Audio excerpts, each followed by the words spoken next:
So our special meeting is now adjourned. We're going to go on to the regular meeting. Can I just make a comment before we start? The new people, in order for everybody to hear, you have to speak right into the microphone and turn your light on. Turn your light on, yeah. Check. There you go. Okay, thank you. So I will call this December 13th meeting of the Northfield Township Board of Trustees to order. And I have a short invocation I'd like to offer. Let's please stand.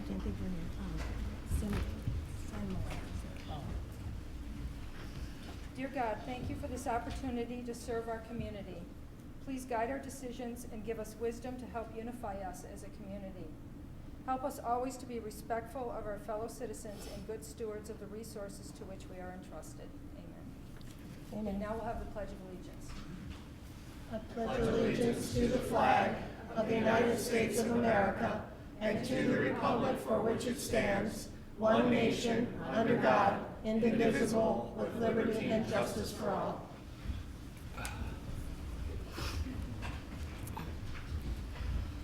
Thank you. Clerk Manley, please call the roll.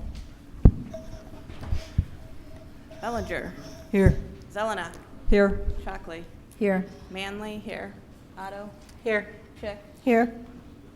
Okay. We have a quorum. Mr. Dockett is absent with notice. The next item on the agenda is the consent agenda. These are minutes and bills. Does anyone need to pull anything out of there for discussion later? Okay, can I have a motion to adopt the consent agenda? I'll make the motion to adopt the consent agenda. Okay, motion by Otto and I'll second. Support by Manley. All in favor, say aye. Aye. Anyone opposed? Okay, let's, and then we have adopt the balance of the agenda. We have a motion for that. Oh, no, I have to make some changes. Okay, I would like to pull out agenda item number 2, the proclamation in honor of Deborah Mazurkiewicz, so that her family can attend next month to receive that. So number 2 is pulled from the agenda. Also 8B, C, and D, because they are not ready yet. And I would like to add number 10, Mr. Fink's resignation. I would like to add another one as to consideration of starting the process for Township Manager. Okay. For number 11? Yes. Okay.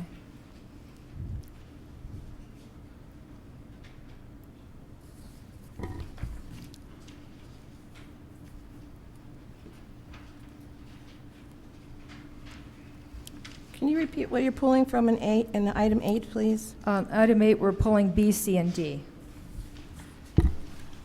And those will be ready for the January meeting? They should be. Okay. I would think so. We didn't get all of the paperwork we needed. The process. Okay. So can I have a motion to adopt the agenda as amended? Or do we have any more? No? Okay. Do we have to add the one that we? We did. Okay. Number 11, consideration for starting the Okay. process of filling the township manager position. Okay. Okay. So I'll make the motion to accept the agenda as amended. Support. Okay, we have motion by Otto and support by Chick. All in favor, say aye. Aye. Aye. Anyone opposed? Oh, okay.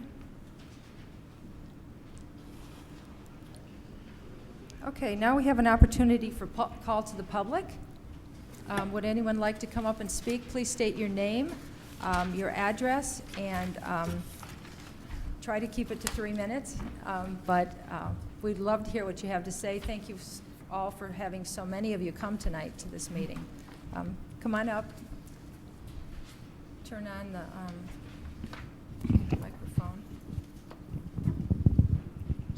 Mary Devlin, 9211 Brookside Drive. First of all, I'd like to say something cheerful before I get to the other part. I just want to tell you, everybody, what a wonderful time that the seniors had at the senior Christmas gala at the Fox Hills Country Club. And the entertainment was fantastic with Frank Sternert as Barry Manilow, and it was just wonderful. And as always, Tammy and her helpers did a fantastic job. The second thing I want to talk to you about, 4 years ago, we had someone with a vision and expertise to move this township forward to where we should be, and that was Howard Fink.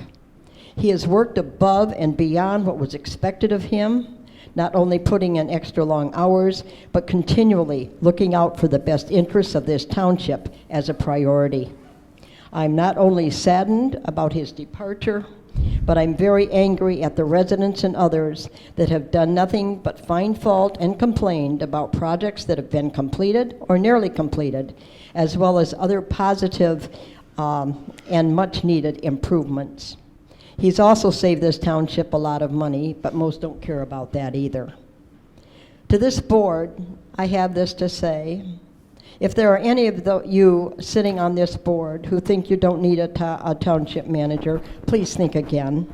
It didn't work before Howard, and it won't work after he's gone. And to Howard, finally, I would like to say to you, thank you for doing a phenomenal job here, and the people in the area where you will be going are very lucky to have you. God bless you and your family always. Please know that you will be missed. And also, I just want to let you know, this is my last board meeting after 30 plus years. I'm not coming anymore. I've had it up to here. Thank you. That's sad. Thank you, Mary.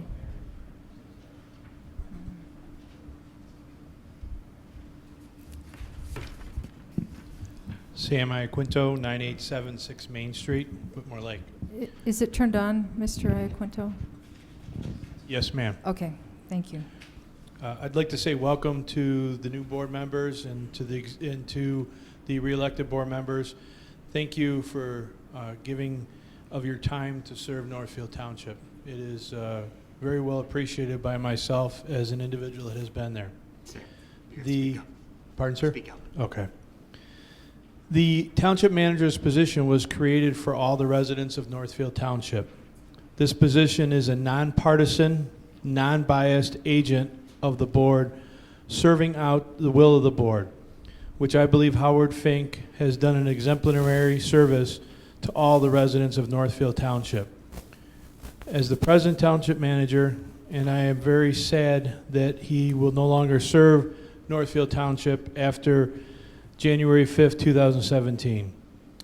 If there's any way that this board has in its power to try and retain his services, I would ask you to do so, because I feel that he has been a great agent to this township and a dedicated individual, and his family has been as well.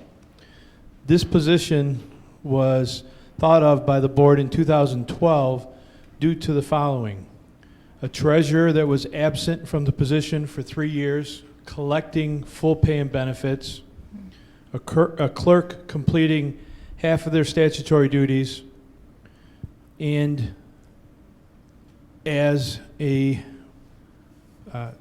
township manager's position has helped move this township forward in a very positive direction.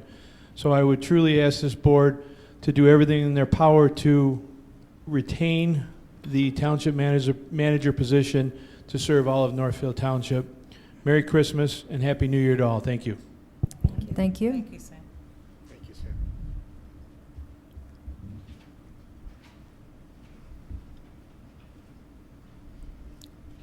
Welcome. Hi, my name is Kathy Hammond. I've lived here since 2012. I'm not a very active member of this particular community, so I'm sorry, Howard, I don't know you, but thank you for everything you have done. Thanks to the rest of you, too. So the reason I'm here tonight is I owned 2 houses during the year 2014, and I thought I was going to get the principal residential tax exemption on my other house, and it was denied because I lived here. But I didn't have that exemption here, so I applied for it, and I was told I had to come here tonight, so here I am. Did I have to come here? you need to go downstairs. Is there a meeting down there? Yes, ma'am. It's the Board of Review. Thank you. Just go downstairs and you'll see there's a door that's open. Go through that door in the conference room, and if you can't find it, come back up here and we'll go ahead. Chief, thank In you. the meantime, I've really liked living here. Nice to meet you. Thank you. Yes, that's cute. Okay, thank you. Okay,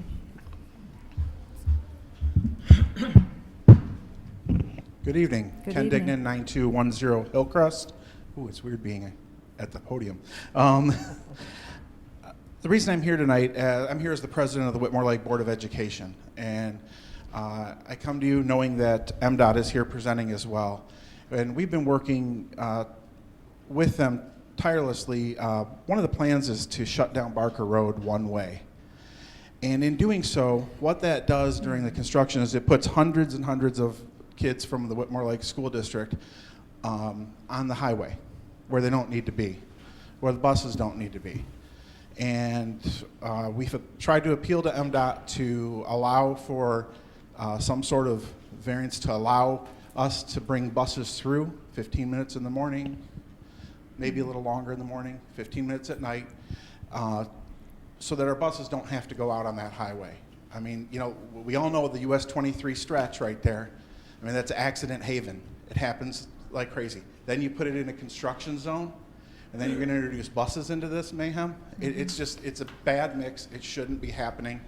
And I would encourage this board to lean heavily on MDOT to come up with a solution that's right for the community of Whitmore Lake, that's right for the children of Whitmore Lake, because they don't need to be on there. And I can assure you, as one member of the school board, if there is an incident out there, MDOT will be held accountable to it. We will absolutely go straight after MDOT for any incidents that do take place. So I would like to ask for your support in encouraging them to solve this problem. On another note, as a, still as a school board member, I reflect back on the last 4 years on the Whitmore Lake Board of Education, and I want to say the relationship between Northfield Township and the Whitmore Lake School District today is better than it's been, well, my entire life living here that I can think of. Maybe back in the 80s it was strong, but it's very strong today.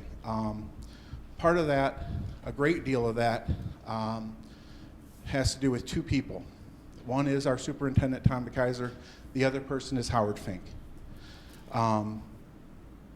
With Howard being in the position of a township manager, we were able to come together, realize common goals together, and accomplish things that never would have ever been thought of before, whether it be the dog park, whether it be plans for the future, for things that we're doing for the residents of this community. But there was a cooperative effort to make sure that we're all doing what's best for the people of Whitmore Lake. That, I believe, and came from the position of a township manager, from a collective voice of the board, not an individual voice of an individual person or political person. The whole board speaks as one, even when it's divided, and that one voice is what the township manager position is instructed to carry out. And with that, it has been tremendous for the school district, for sure. We've enjoyed that relationship. As a private individual, I just want to say thank you, Howard, for everything you've done. You know, you've touched my family. I think you've touched a lot of people's families. You've brought things here that were never here before. I love the gardens on the garden, community garden project, and many other things.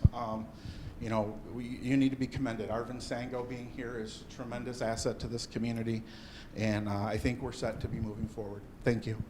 Thank you. Thank you. Do we have anyone else?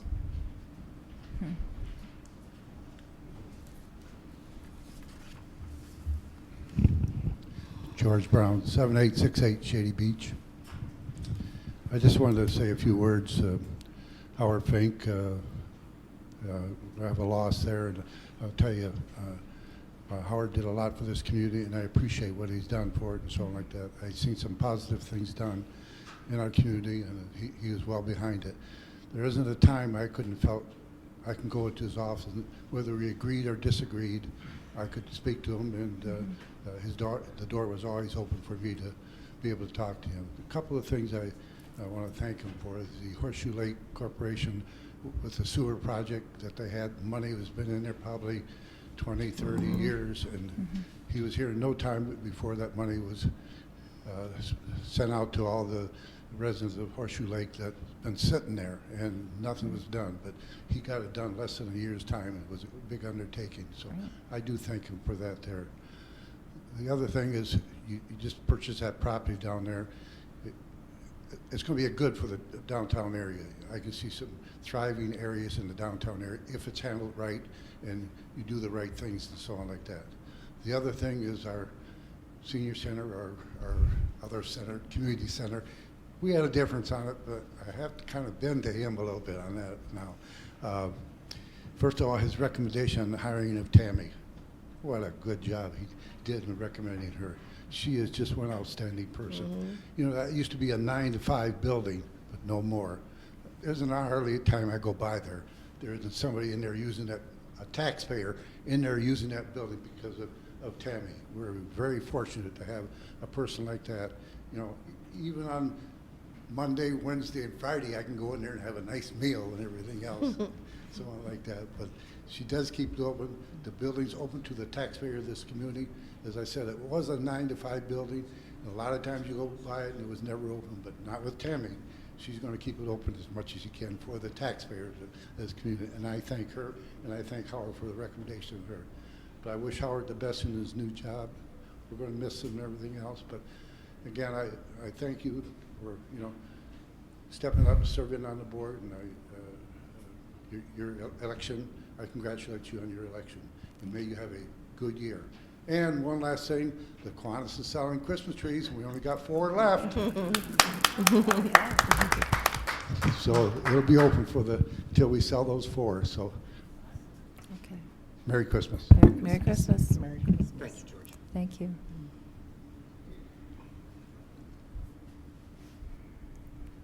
Hi. My name is Tabitha Eisenberg. I don't live in the area. I was hired in as a temp by Howard. I just wanted to come in and say hello to everybody, introduce myself because I was hired in as a temp. I would love to stay. I like the township. I like the people that come in every day. Howard is a caring person. He's honest, and he's helped me through issues too. So I just want to say hello and thank you, and this is me. Hello. Thank you. Thank you, Tabitha. Thank you for coming in. Do we have anyone else who would like to speak at this time? Welcome. Good evening, Tim Seville, 7705 Whitmore Lake Road, Whitmore Lake, Michigan.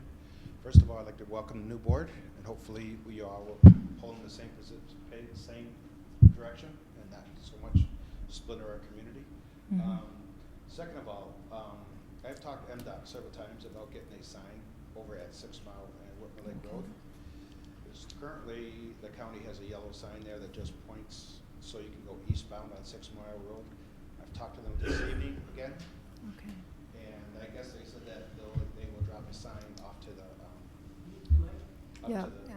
Jim, can you pick up the mic? Pick up the mic. I'm sorry. Yeah. I guess they're going to drop a sign off to Washington County, Washtenaw County, Okay. and have them put a sign up, but I guess it's at their discretion. So I will get hold of the county supervisor for our area Okay. and try to get that taken care of. Tim, can you Okay. pick it up? No. Yeah. Sorry. And Put the it closer. other thing There is you go. too is there any way that MDOT can help take care of some of these secondary roads through all this construction? I know that we have paid for Spencer Road to be done out of our own pocket, and there's no other signs up anywhere for the detours. I guess they've kind of left it up to people to find their way. But I know that they are doing the best they can, but I just think that they should help us pay for the secondary roads, because after all, you know, they're going to take quite a beating. Last but not least, Howard, it's been nice knowing you. Good luck in your new job. We will miss you. You have done a lot in this community, and I have worked on a couple of boards with you and stuff, and you have always done your best for this community, and you will be missed. So, you, Tim. and by the way, hands off Tammy, she has to stay. She can't. Thank you again. Okay, thank Thank you. you, Tim. Thank Madam you. Supervisor, Uh, Tim, could, if I may follow up a little bit, Tim, could Go you ahead. explain the sign you're talking about? I'm not sure.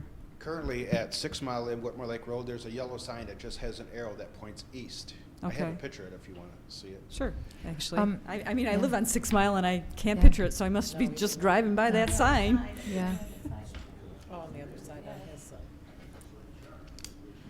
Any of you out there that have issues like this that you'd like to discuss, and we can see how you can, how we can work together to solve these problems that we're having, call me, and we'll sit down and do that.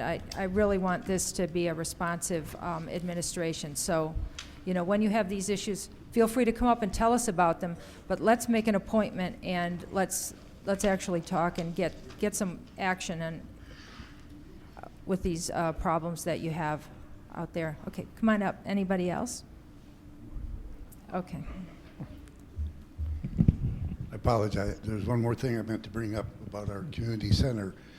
As you know, our Kiwanis Club has that rummage sale in town, and it's doing excellent. We thank the residents of the community in supporting the rummage sale, and we're doing real good. Just remember, all the money we take in from that rummage sale, 100% goes back to the community. Okay. And that's by our bylaws. The other thing is, you know, every once in a while we'll get equipment in and we don't know what to do with it. Well, a lot of times we'll send it over to Tammy, like exercise equipment. And we've been giving her exercise equipment. The only problem is the downstairs has only one entrance and exit, so it's a fire trap. I hope you'll think about it and put it on the agenda. There's an opening to put a door in the basement there that they can exit. And then I know she can use that room. She'll find a place to put this stuff and so on like that. So Okay. if you can put it in your budget to put a door into the rear of that building, I think, again, it'll help the taxpayers' use of that building again. Thank you very Okay. much. Thank you. Anyone else like to come up?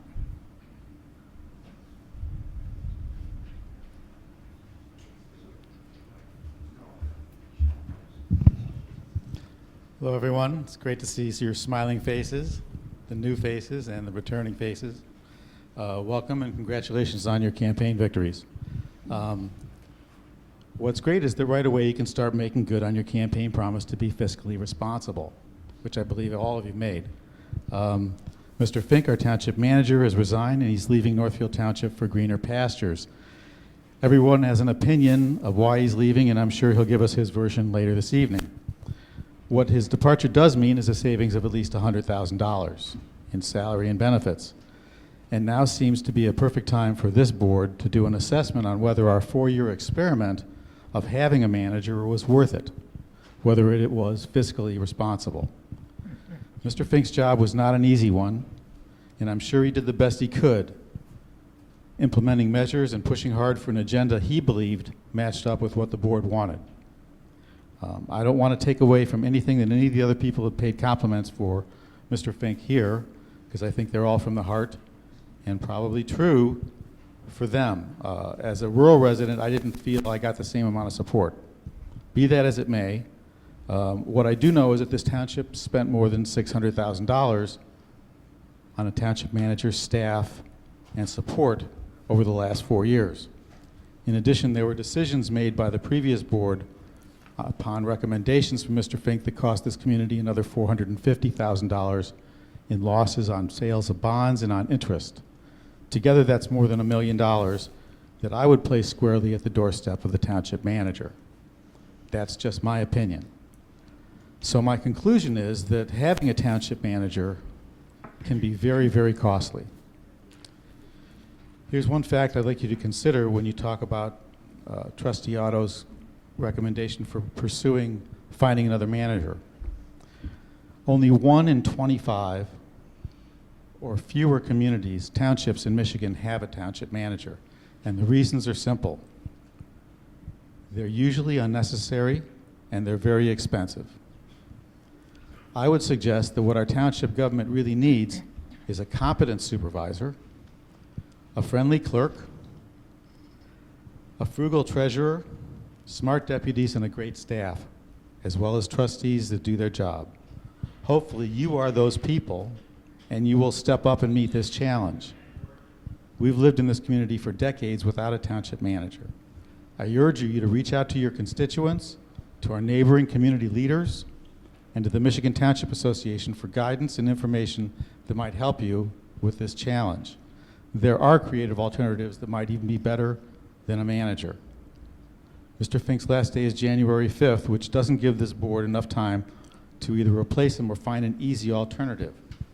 I hope that before he leaves, Mr. Fink provides you with the procedures that he's written and the manuals he's drafted during his 4 years here, so that the day-to-day administration of our local government can run smoothly in his absence, and so that his final imprint on the community will be a positive one. Lastly, I am offering to help with this new board in any way that I can. I know you all have my phone number and my email address. I have put my name in the hat to serve on the Planning Commission, where I have 6 years' experience, and also on the Farmland Natural Features Preservation Committee, about which I am passionate, and I assume you are too, based on your campaign promises. Thank you for your time and consideration, and good luck to us all. Thank you. We have someone else?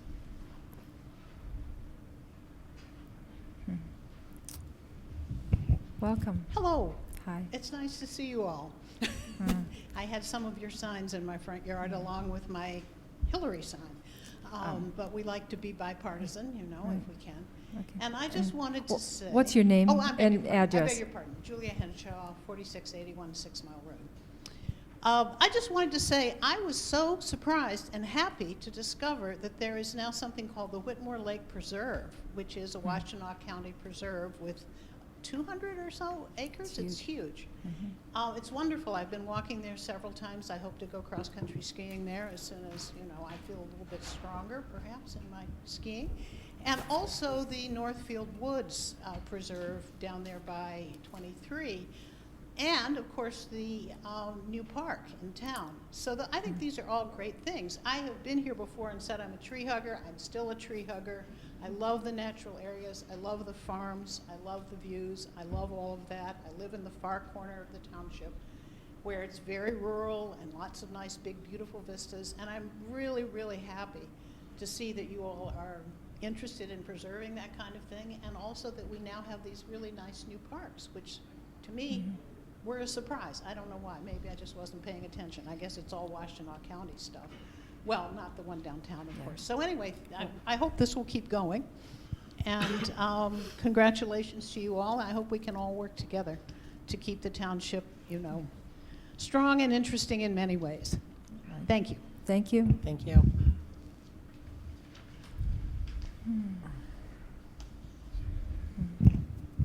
Mary Devlin, 9211 Brookside Drive. One of the speakers recently, couple minutes ago, mentioned the fact that, you know, we didn't really need a township manager and we didn't have one before, et cetera, et cetera. Well, we didn't have a township manager before, and look at the mess that we were in before Howard got here. Thank you very much. And once again, Howard, you did a good job. I don't care what anybody else says.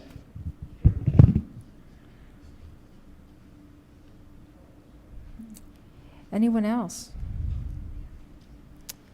Oh. No? Okay. Thank you all for speaking to us. And again, please get in touch with me. We have opportunity for board member comments. If anyone on the board would like to address any of the issues that were brought up by our residents who have come in. No? I have just comments in general. First of all, I'd like to thank everybody for coming and voicing your pleasure and displeasures. I also have a comment for Chief.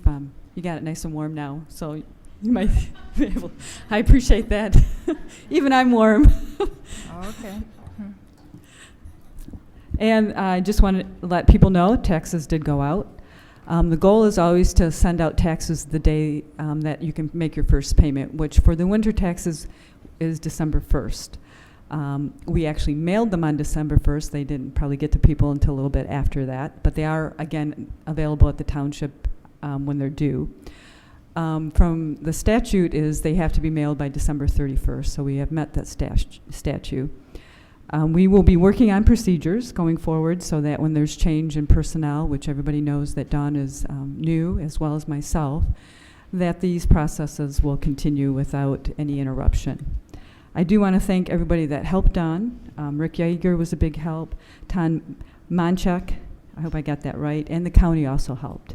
And I'd also like to give a special thanks for Dawn for doing a really good job being brand new. She took the initiative, she asked questions when she needed to, and the job did get done.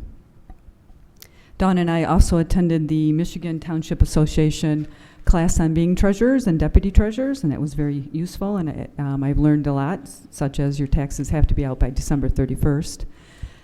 So that was a good thing to know, because we were kind of I know I was in a panic because I knew they weren't going to get mailed until November 30th. And that I will be attending the MTA new officer training to learn as much as I can to be the most beneficial representative of the people of this township. I would also like to thank Howard for his service. I haven't worked with Howard that much, but I have seen him through the 4 years within the community. His presence was always there, and I do wish his family and himself the best in his new position as well. I think for that's all the comments that I have. Thank you. Thank you.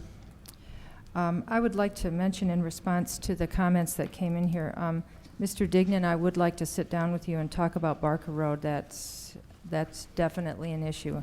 And then Mr. Seville, the sign at 6 Mile, I think that's important. And not, and anyone else who feels like I can help them with their issues, happy to do so. Please call me. The past couple weeks, I've sort of hit the ground running, and I'm now on the Whitmore Lake Chamber Board. And because of that, had the opportunity to meet with the Michigan Economic Development Corporation and see what they can do for our community also. So we'll be continuing with some of that in the future. I don't intend to slow down trying to fill Mr. Fink's big shoes. It's going to be tough. He's been wonderful as far as helping the transition. So I appreciate the time he's spent with me. So hopefully we will have a smooth transition there and move on to discussing where we go from here with the rest of the board. I've also met with the Road Commission. So I'm planning to be an active supervisor, and so feel free to come to me if you need something. I'll be happy to follow up as best I can. Thank you. Okay, anyone else? Ms. Otto. Yeah, I have 3 things. As you know, many people don't probably know, I do a backpack program for the Whitmore Lake Schools, elementary school and the early childhood center. And I wanted to thank PS Food, who is the Sitco station on North Territorial Road. Back in October, they did a harvest drive, and they donated 60 boxes or 60 cases of Pop-Tarts to feeding his sheep. And I had to pick all of it up the day before Thanksgiving. It was very overwhelming. It took 2 carloads to move it over to the food distribution center. In addition to helping feed the kids in Washtenaw County, because we feed over 200 families in Washtenaw County, we feed over 35 families in Whitmore Lake. The elementary school has also received about 10 cases of those to also use for snack time for kids who do not have food during school hours. Again, George mentioned the Christmas tree sales being 4 trees that we have left. 1 tree, I have been trying to give away 1 tree to someone who is in need for Christmas. This would include lights, stand, free of charge. They just need to contact me, and they have a Christmas tree.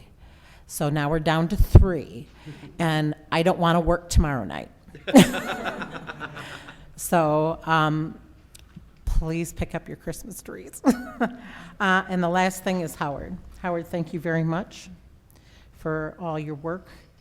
I love all the comments that were being made, but sitting on the board the last 4 years, you have really no idea the surmountable amount of work that has been done and where we were at and where we came to in the 4 years.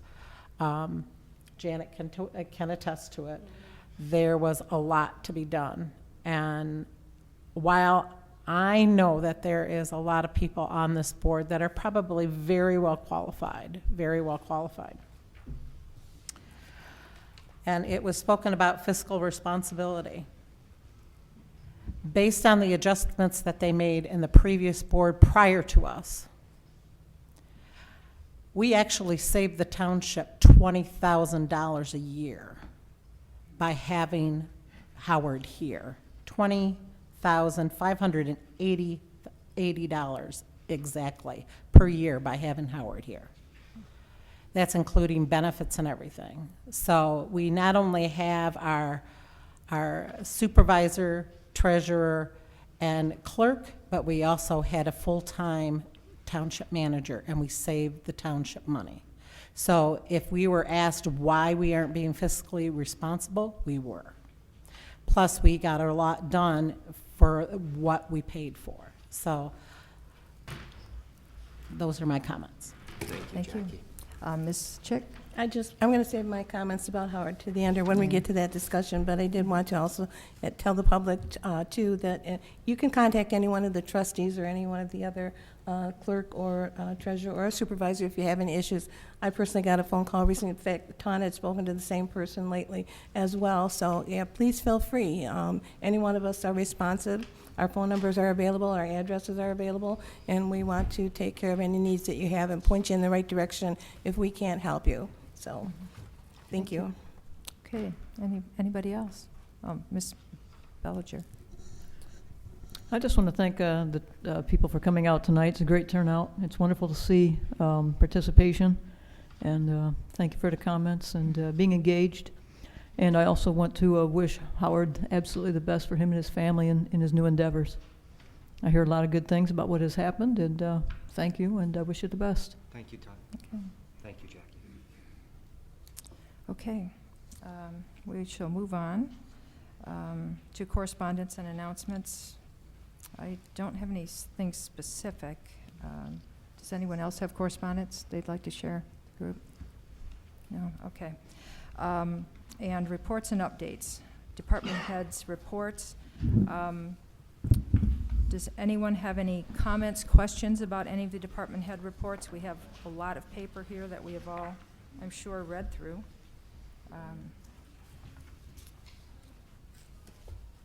No? I have a We should couple go comments. by- Do you want to just go we by could go each by- report? Yeah, we could go by report. Mr. Wagner, you want to start with that one?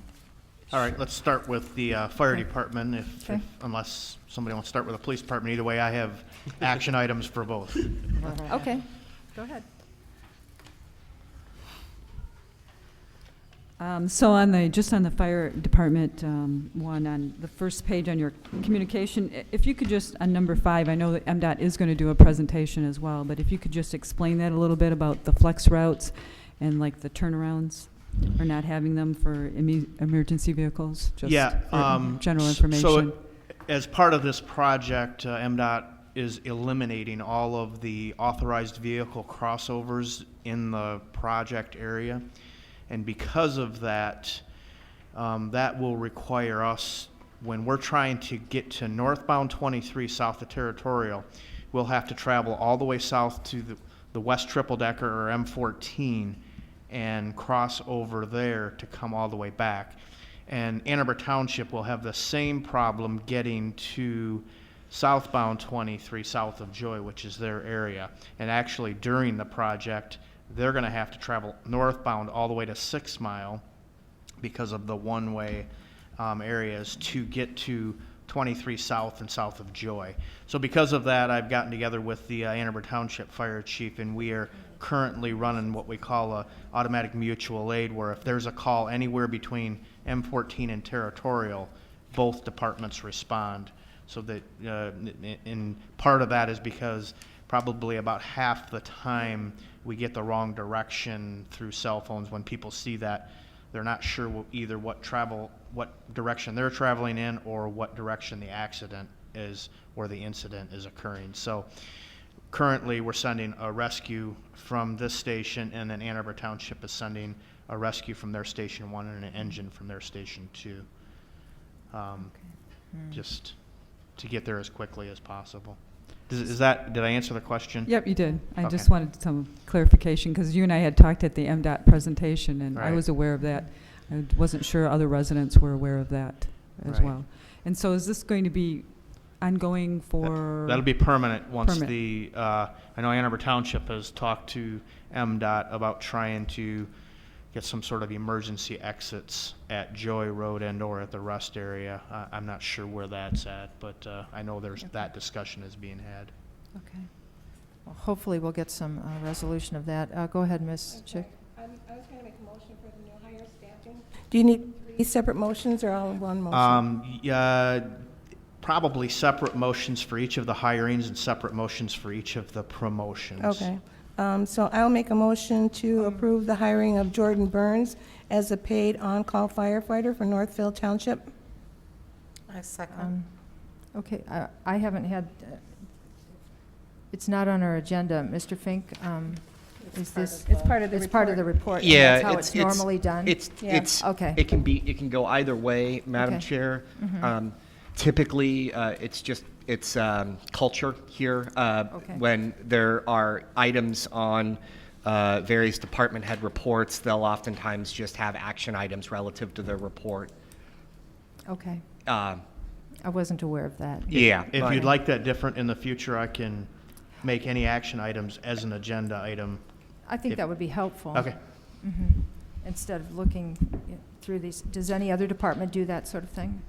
All the do it that department way? heads will do it through the reports.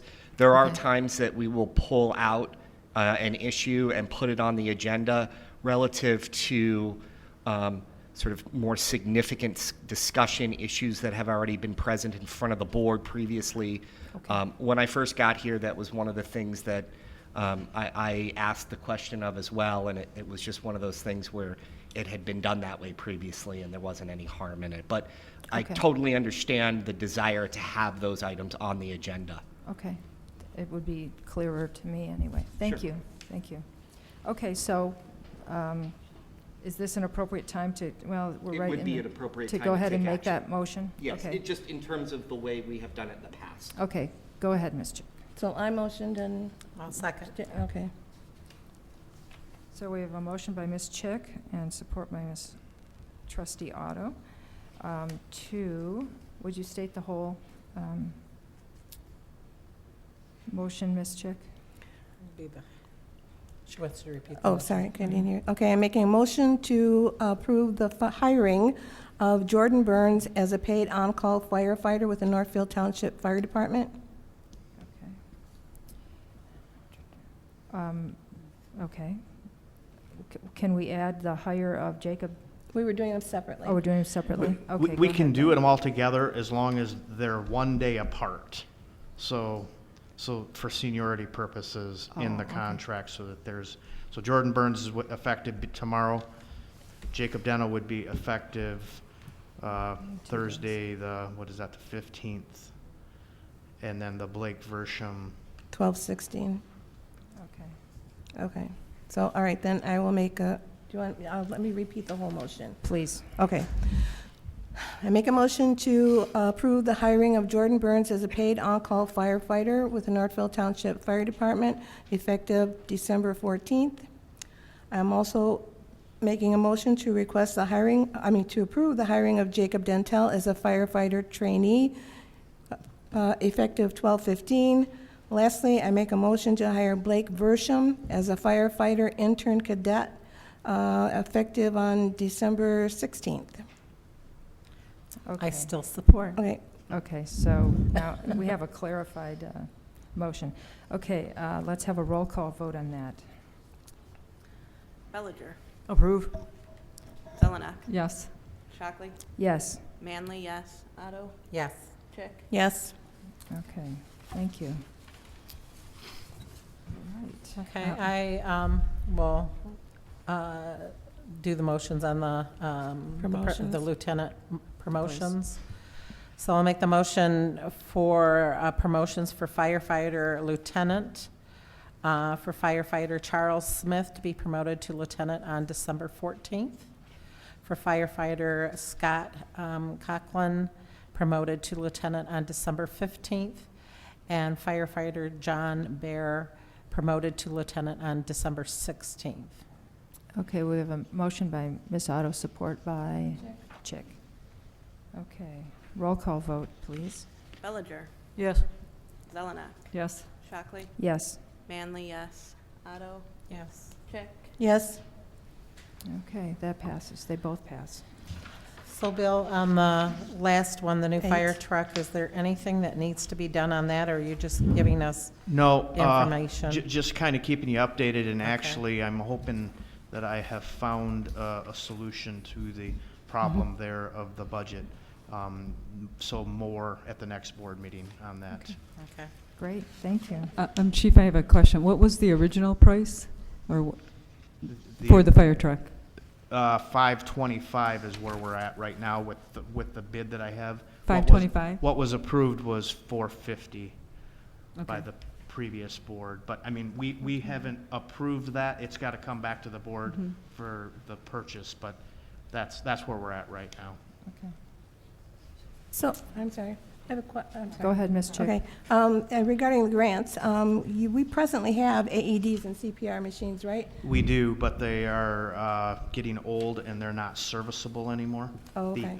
Well, the AEDs, what was the other one? CPR machines? We do not have a CPR. We are the CPR machines. Oh, Yeah. congratulations. And actually, we're getting ready to go to back to a new CPR that's, help me out, Chris, what are they called?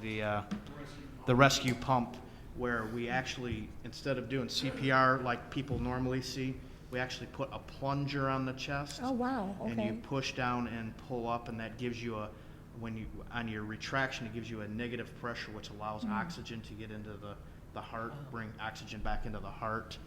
We did it as a trial study several years ago, and all of Washtenaw and Livingston County are going back to that because we improved the success rate of cardiac arrest victims with that. Wow. And having said that, it's much more manpower intensive using that, because not only are you pushing down, you're pulling up now, and it's almost doubling the work. So So do the firefighters have training annually or biannually on? annually with Annually, okay, CPR, yeah. yeah. Thank you. We just went through that. Thank you. Madam Supervisor, I have one more Yes. question for the chief. Sure. Could you explain a little bit on the second page under number 7, just what the duty program is? I mean, other people may know, but I would like to just have a better understanding. Back Thank in you. 2008, I believe it was, we started a program, a part-time program where we have coverage, fire department coverage, one person on duty, 24 hours a day, 7 days a week. We have no full-time staffing for that. So there's probably about 10 different firefighters that take different shifts working so that we always have one person on duty, and when a call comes in, we get a person on the road immediately. We had issues prior to me being here and just after I started of getting calls answered. So we always get a call answered now with at least one firefighter. Paid on call fire departments nationally are having trouble staffing, getting people to be paid on call firefighters.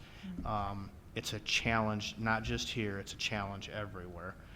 More and more, with the economy being better, all of the paid on call firefighters that we have now, 95% of them have full-time jobs.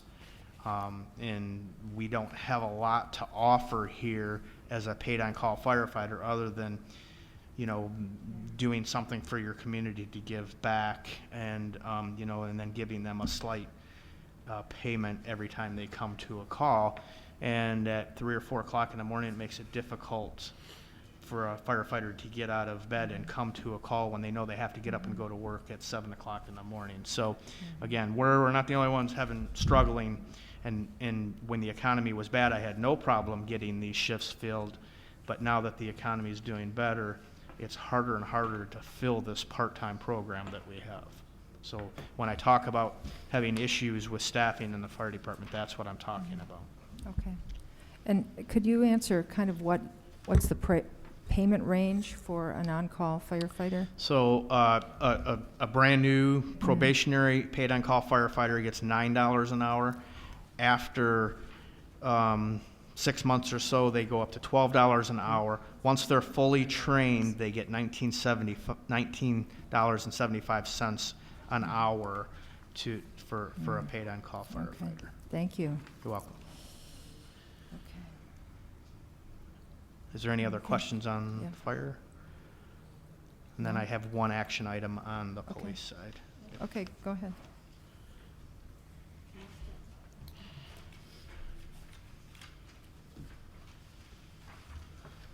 What's the action item?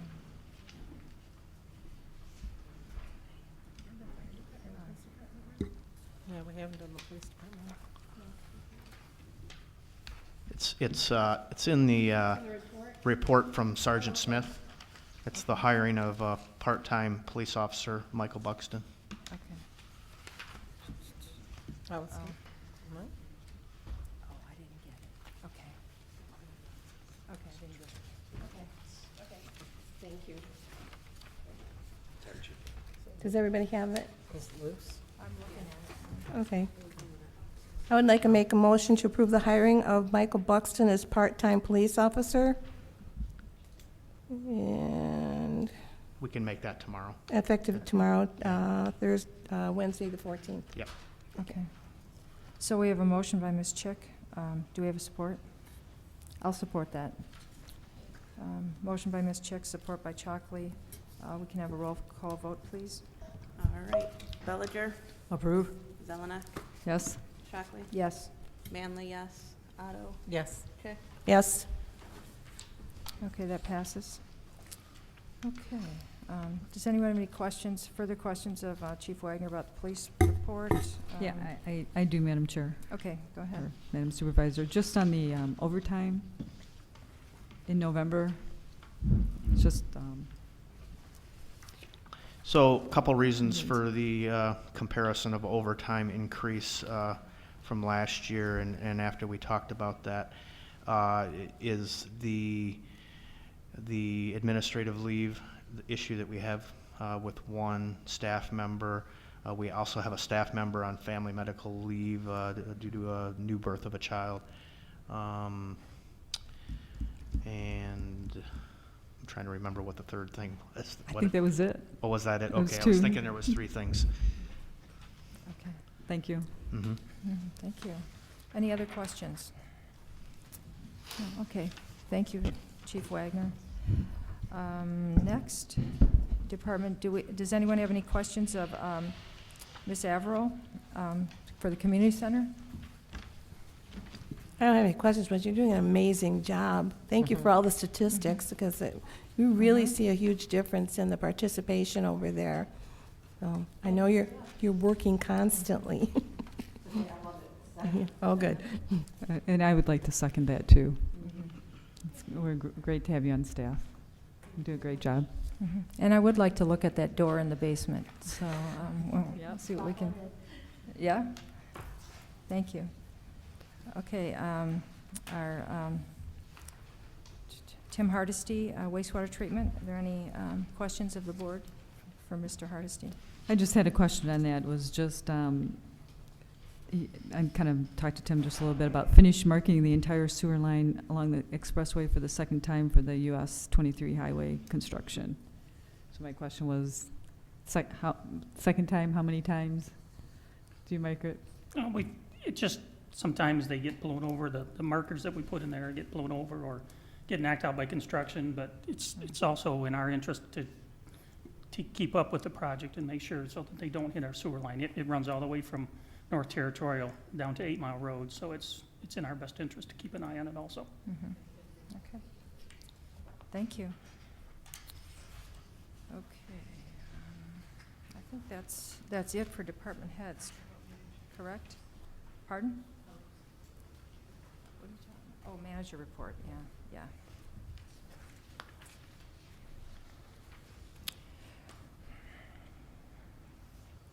That's at the end, though. We'll do the ZBA report next. We did not have a meeting in the month of November. Okay, no meeting. Planning Commission?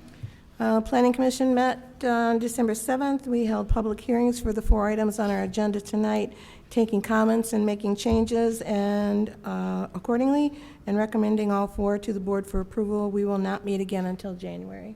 Okay, thank you. Parks and Rec? Oh, we don't, Mr.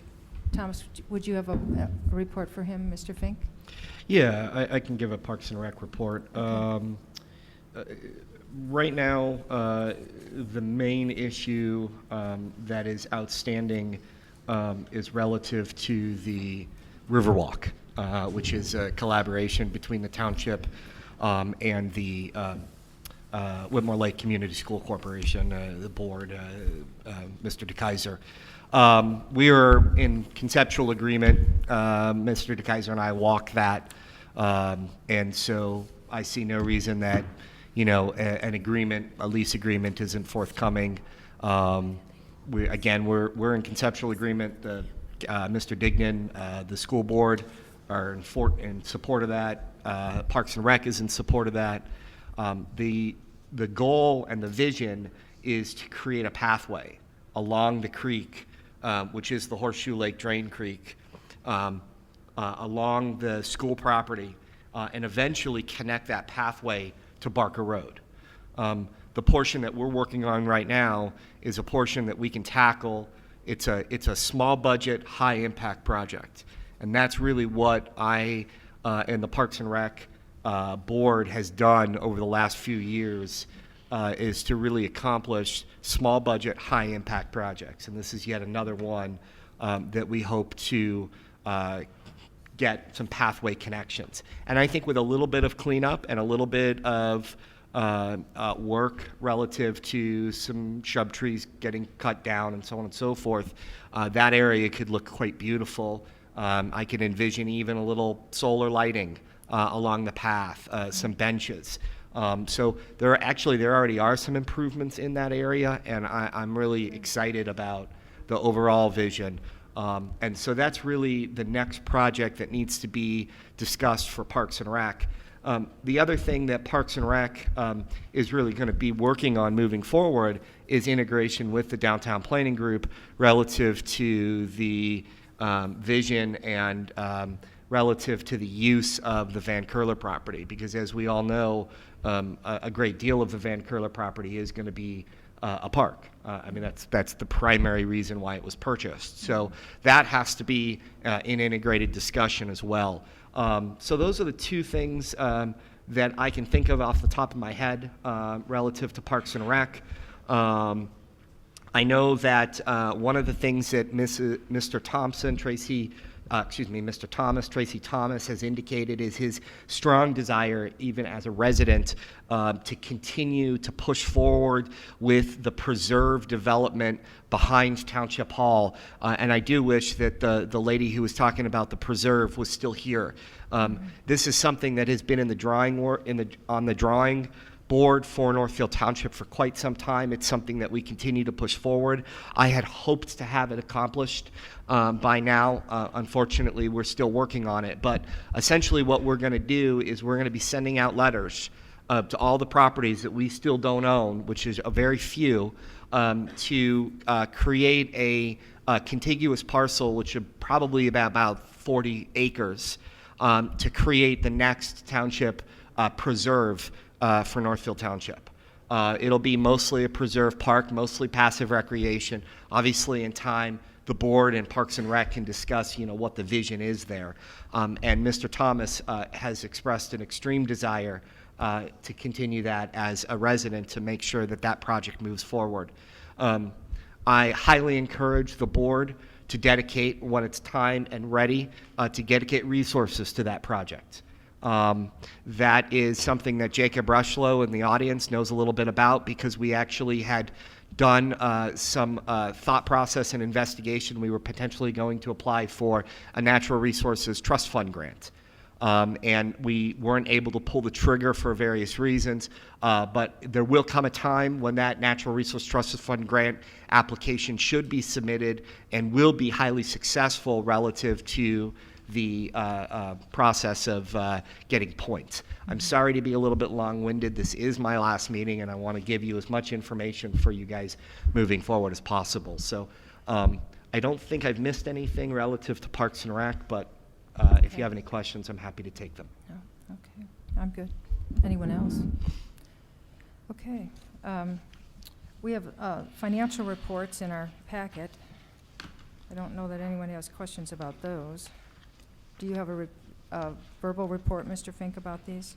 Do I have a what? A verbal report about these? About what? The treasurer. financial report? The financial reports? Yep. So if there's any questions, please let me know. I did find out where the deputy treasurer was going at this point in time until she's hired full-time, as she's going into the clerk and administration. Okay.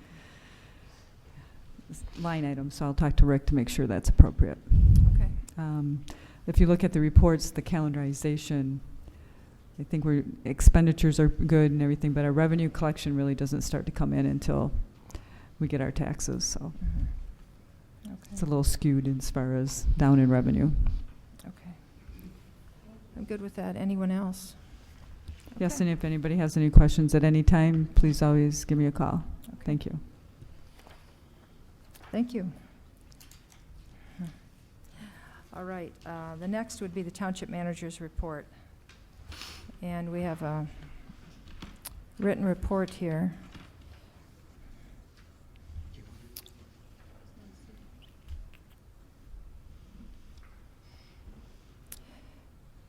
Did you want to speak to any of this, Mr. Fink, or just the written report's good enough? I am happy to take the board's pleasure. Okay. Speak to? Yeah. I can speak to the first. I'll speak to all three of them Sure. and try to be brief. Give me a signal if I'm going on a little bit too long. One of the things that I wanted to mention tonight that is nowhere on the agenda nor on the report, but I would strongly encourage you to do so. The last 4 years, I have consistently addressed people as Madam Supervisor, or Madam Treasurer, or Madam Clerk. And the previous board at various times thought that was funny and too formal. I strongly encourage you to continue that practice. I see that Madam Treasurer Zelnick is doing that. I think that is a very worthwhile practice, and I recommend that all local boards at all levels do that, and all government boards. There are times when feelings can get heightened, tension can occur, and it's important to respect, whether you agree or disagree, it's important to respect the office, it's important to respect the person's position, and it's important to respect the fact that they are public servants and doing the best they can, irrespective of whether you agree or disagree, and even sometimes whether or not some of that agreement or disagreement is even warranted. So that's very important, and I encourage you all to continue that practice. With respect to the board transition, I encourage all the board members to get as much training as they feel appropriate. Obviously, whether or not you wish to move forward with a township manager position or whether or not you do not is going to very much dictate roles and responsibilities, and also roles and responsibilities relative to training. So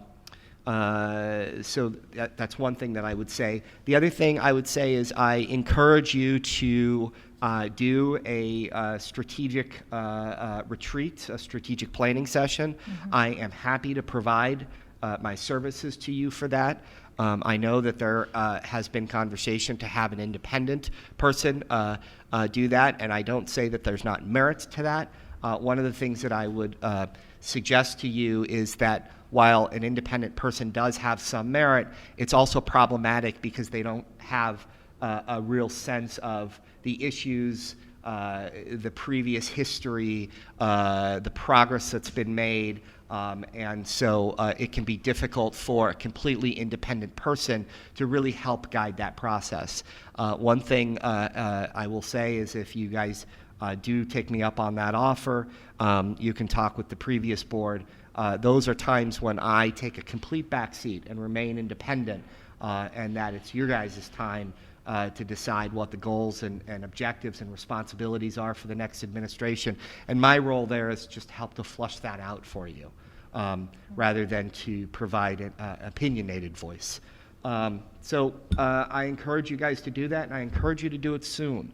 I also encourage you to take a look at the previous stuff that we had done from the previous retreat. I will be happily to task Jennifer with putting together that information for you. We can put together the minutes. We can even put together the previous materials that were passed out relative to that as well. The Downtown Planning Group, I can't tell you how proud I am of the Downtown Planning Group. I know that the creation of the Downtown Planning Group was not without a little bit of back and forth, but I will tell you that the people on the Downtown Planning Group, which represent a true cross-section of this community, are dedicated, passionate individuals and want to see downtown Whitmore Lake thrive and revitalize. And they want to see the Van Curler property to its fullest potential. And I will tell you that that is one of the things, the Van Curler property and the creation of that planning process is one of the things that I am most proud of, because I think it will have the most impact in Northfield Township moving forward. I encourage this board to continue the Downtown Planning Group. I don't have any sense that you won't. I also encourage this board, given that I will not be here, to think about some dollar resources for the Downtown Planning Group. Because while and I've already indicated that I may actually drive back for some of those meetings because I care about it too much, I certainly can't be the one to lead it or staff it. And so that's really going to have to be a role that needs to be filled. And I do not think that that is a staff role. I do not think that that is a board role. I think that that is a role that needs to be filled by a professional planner. I would suggest that you think about that. We have a good planning firm. I also have had many conversations with Jacob Rushlow, and I know that OHM is doing some very innovative planning work as well, and so I would encourage you to look there as well. And I know that the current planner that we are working with and the new Paul Lippens, I have had very good experiences with as well. So good options to choose from. With regard to a code enforcement officer, I don't know if many of you know, but the code enforcement officer has resigned. This often happens, the elections came, a new sheriff in Livingston County, and he was offered a full-time position with the sheriff. One of the things that this board needs to do, and it is on the agenda for tonight, so I won't talk about it too much, but you need to prioritize code enforcement. The reality is we are 36 square miles, we are 8,500 people, we have one code enforcement officer 1 day a week. We do not have the resources nor the ability to enforce all code enforcement issues. That is just the fact of where we are. And the question becomes, what does that prioritization look like? And if you feel that that prioritization is not where it needs to be, what additional resources would you give to code enforcement to provide additional time? That is my management report. I'll talk a little bit about me leaving later on in the process, but I will say that it is with a heavy heart. Thank you, Mr. Fink. Any other questions about the manager's report? No? Okay, let's move into the MDOT presentation then. Thank you for your patience. We have a lot in our agenda this evening, and but we look forward to hearing what's going to be happening.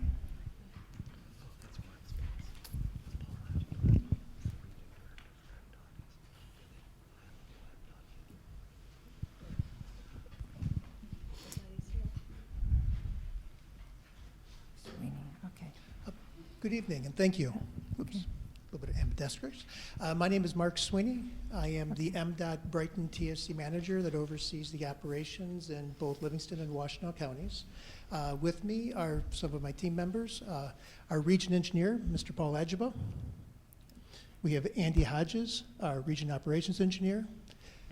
R.J. Myers, our assistant construction engineer, and Ms. Carrie Martin, our planner. They came both to support me with questions and both to say thank you to Howard for the excellent partner that he has been throughout this project for the entire duration of it. So I thank you very much for that, Howard. You'll be sorely missed. Thank you. When Howard asked us to come this evening for the board, I wasn't quite sure what the familiarity level with the project was, so I thought I might give a little bit of a general overview and then open up for questions, if that's okay. US 23 has been a problem corridor for us for many years due to the congestion that has just grown throughout the years, mostly directional, in southbound direction in the morning and northbound direction in the afternoon. And the high congestion with the instant response and the accidents have just been a problem for the department.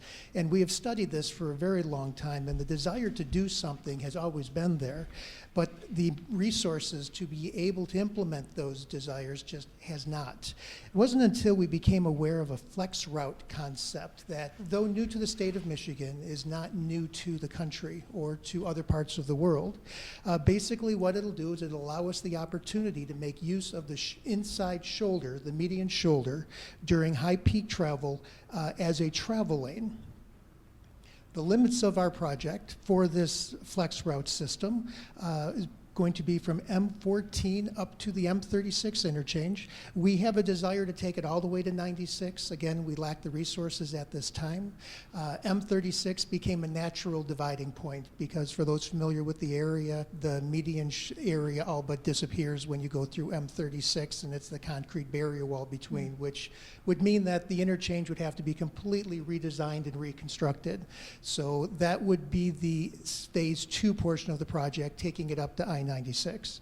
In truth, there is no plan on the books for phase 2 at this time. Since this is a new technology for the state of Michigan, they want to see how it operates and then determine that moving forward after that. Now, there was thought of doing a separate project for the active traffic, for the flex route, but we decided instead to add it to a current project that was already in design and was already programmed. This was really just an assembly of several other projects that were all packaged together into one big construction project. Elements of it, we have a mill and resurface along US 23 from M14 up to Silver Lake, basically connecting all the ends of the projects that have taken place over the years, filling the gaps. We've got bridge replacements going on at North Territorial, 6 Mile, 8 Mile, and at the railroad. We have a bridge widening going on at the Barker Road Bridge and bridge rehabilitations at Joy and Warren. We've also got various improvements to the corridor. Looking at the southern end, working our way north. For those of you familiar, you go southbound on US 23, there's 2 lanes, then you pick up a 3rd lane on the median side on the left, but then when you approach the interchange, there's 2 lanes that go to the right and 2 lanes go to the left, and that center lane becomes an option lane. It's a little bit of a lot of traffic moving around, so what we're trying to do is we're going to be adding a 4th lane as we go through to eliminate that option lane down the center. Working our way north to North Territorial. In addition to the new bridge, we will also be getting a new roundabout interchange. This is going to require us to remove the park and ride lot off 5 Mile. We'll have to relocate 5 Mile to make room for the new ramps. And we'll be able to extend the acceleration ramps throughout as they approach 23, which is one portion of the project that I'm personally looking very forward to. Is for those know, you get on 23, you get on, you're on the freeway. There's no merge distance, there's no weave. Well, we will be adding that distance as part of this project, not just to this interchange, but to all the interchanges within the limits of this project. So that's an improvement, long time coming. Also, there were discussions with the township throughout this as to potential development on North Territorial. As we were providing a 2-lane bridge, there was thought that if the development that the township is pursuing were to manifest that the two-lane bridge would not be large enough. Well, we stayed with the two-lane bridge because that's the traffic that exists today and for the foreseeable future that we're aware of. However, in recognition of our partnership with the township, we did provide for we call it the substructure, which is the piers and the foundations and the abutments. We built them wide enough, and the roundabout was designed with the intent that should sometime in the future we want to widen the bridge to 4 lanes, we have done the forethought and the planning now to be able to make allowances for that. Then working our way up to 8 Mile, the location of last year's unfortunate bridge hit. We will also be getting, as part of the new bridge, a new interchange at this location as well, also a roundabout interchange, as well as a new roundabout intersection at the 8 Mile and Whitmore Lake intersection. Mostly that was because of the proximity of the interchanges with the intersection required the additional work be added to the project. And then also in the northbound, moving north, and this would be in the southbound direction, we're going to be adding what's called a merge weave lane between the M36 and 8 Mile interchange, basically extending the entrance ramp on from southbound M36 southbound 23. It's going to extend all the way to the exit ramp at 8 Mile to once again provide additional room and distance for the travelers coming on and off these interchanges to be able to make their moves accordingly. Additional elements will be new crash investigation sites along the corridor, about 6, 4 in one direction, 2 in the other, making use of the park and ride, the rest area. Basically, this will be additional areas for vehicles to pull off the side of the road for if there are for issues. A sound wall will be constructed at a few years after this project concluded. It'll be north of 8 Mile on the east side of US 23, and we're also looking at a location for a future park and ride lot. The general aesthetics of the project have been discussed with the community. The top one represents an 8 Mile aesthetic, which will have some lighting that we had worked with the township on for some aesthetic lighting for kind of a boundary and a welcome to the Whitmore Lake. The bottom bridge is more representative of North Territorial and 6 Mile, and then the other structures that we'll be working on as well. And now for our flex route component. Now this is an old graphic that we used throughout the environmental phase that we were using to represent the type of trusses that were going on over the roadway, and we would operate it in the southbound direction in the morning and the northbound direction in the afternoon. This picture, however, is more representative of what it will really look like. In order to construct this, we need to replace the median shoulder with a widened section that'll be built to sustain freeway traffic. We will be constructing trusses at each half-mile section. Also adding message boards, as you can see in the picture, that we will use for X's and arrows to indicate the use of the travel lane when it is open and closed. Also message boards to use those for dynamic and advisory signs and additional messaging for the public. And yes, we are aware of the removal of the median crossovers that will be of hardship for police department and the fire. We are aware of that. Unfortunately, there's just no way to put those back in and still allow them to operate safely. A vehicle, if it was sitting in the crossover, would be in the travel lane on one side or the other.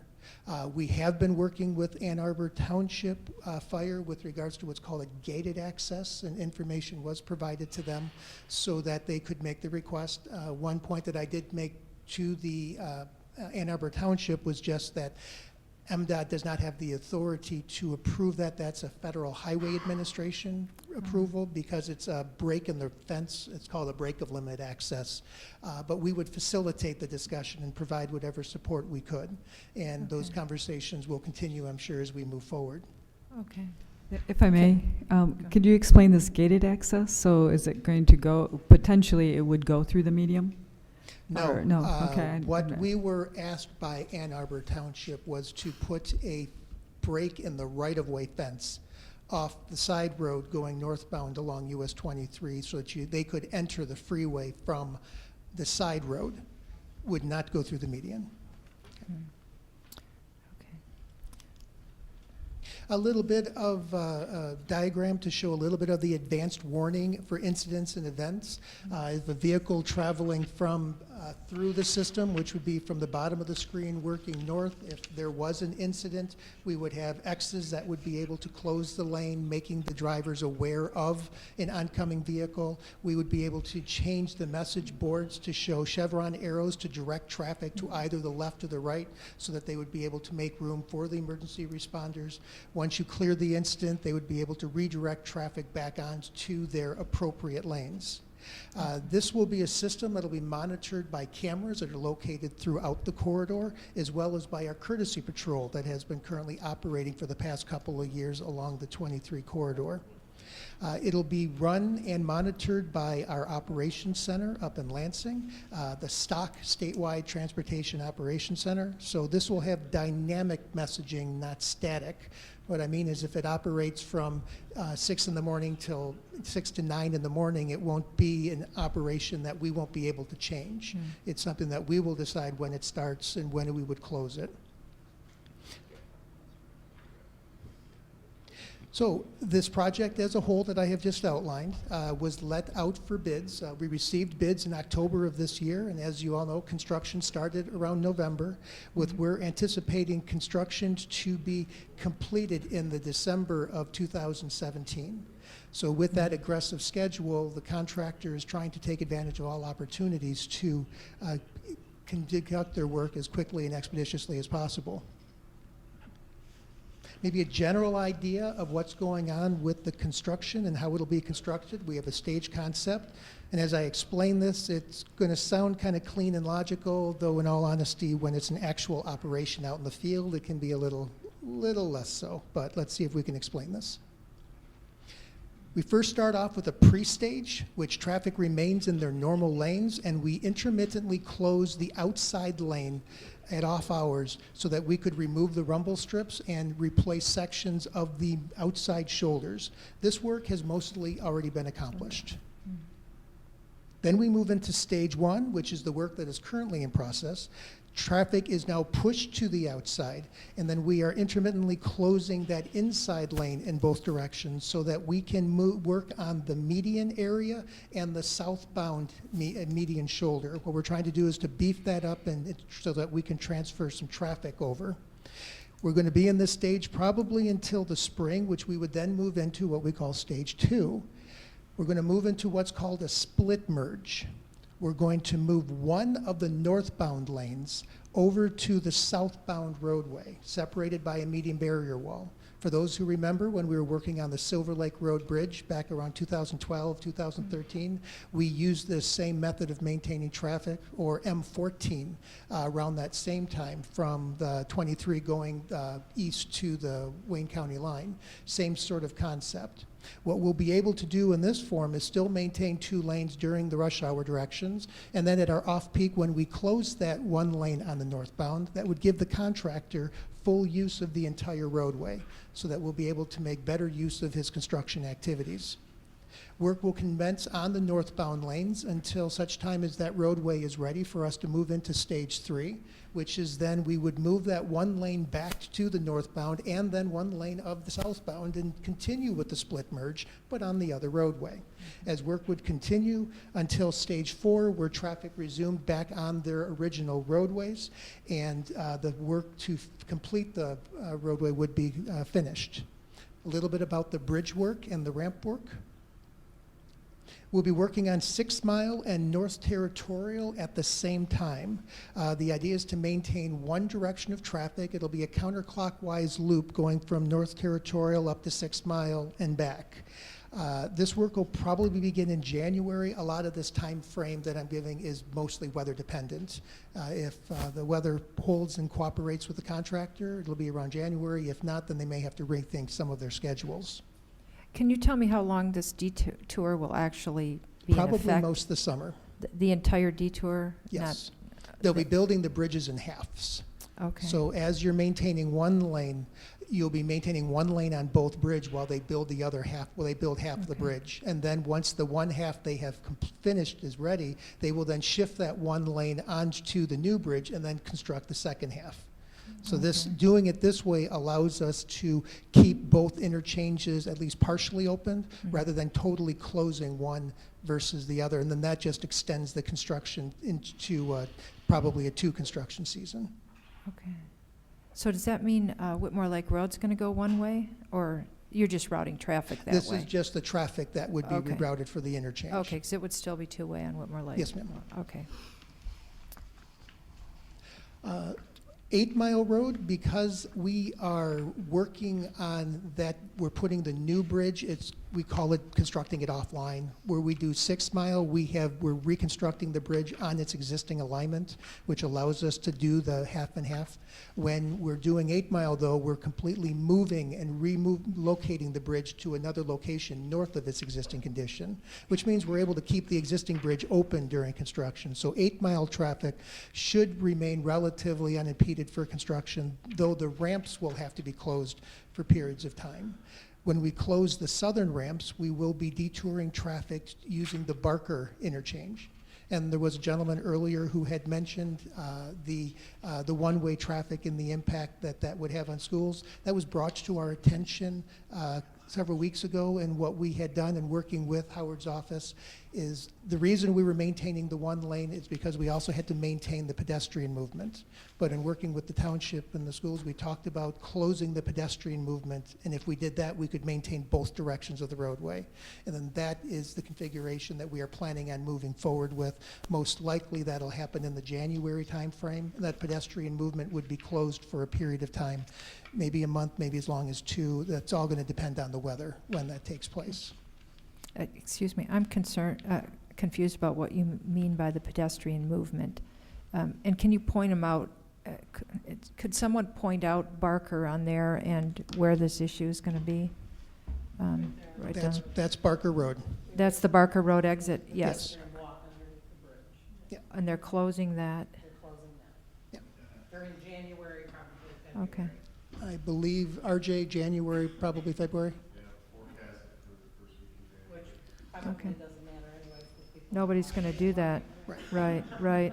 But they don't even walk on the road part of under there anyway, do they? No, there is a walk. There's a walk on that's next to the road? That's next under the bridge. Okay. Next to Pillars. and then Okay. the walk, and then the Okay. foundation of the wall. Okay. Okay. Yeah, so we'll be able to maintain both directions under the bridge. Closing the pedestrian movement, that was what will allow us to maintain both directions. So we believe that we have addressed the concern that the schools had. Okay. And if that's not the case, please talk to us, and then we will revisit the issue. Okay, thank you. So I do have a follow-up on that. Oh. So if you close the walkways, people still want to walk? They just kind of walk in the road? I mean, right? I mean, right. Right. Yeah, right. So I mean, you may be closing the walkway, but you won't really be able to prevent people from walking, unless the chief wants to be really busy or something. No, you're going to have people walking in the roadway. Yeah, right. Okay. Okay. Thank you. Go ahead. No, Continue? I totally agree. Yeah, go ahead. Now for the ramps on the north side of 8 Mile, that traffic will be detoured up to M36, then turned around and then come back. So we'll be able to maintain so 8 Mile essentially will remain open, but the ramps will periodically have to close. The ramp traffic will have to detour through these measures. Now, the railroad bridge and the traffic going over Barker and over the railroad, we have a little bit of an issue we've got there because of the narrow width of the railroad bridge. Doing our split merge becomes problematic in that area, so we're going to have to do some additional work in this area. What we're essentially going to have to do is the northbound bridge is on the right side of this diagram. We're going to have to widen on the inside that bridge so that it can receive, for a period of time, 4 lanes of traffic. And then this will carry it across Barker, over the railroad bridge, through 8 Mile and back. Once we've built enough of the southbound bridge so that we can carry the traffic on it, we will then split back to 2 and 2 until we finish the southbound bridge to a point where it's wide enough to carry 4 lanes itself, and then we will go back and then build the northbound bridge, and then put traffic back on its normal lanes.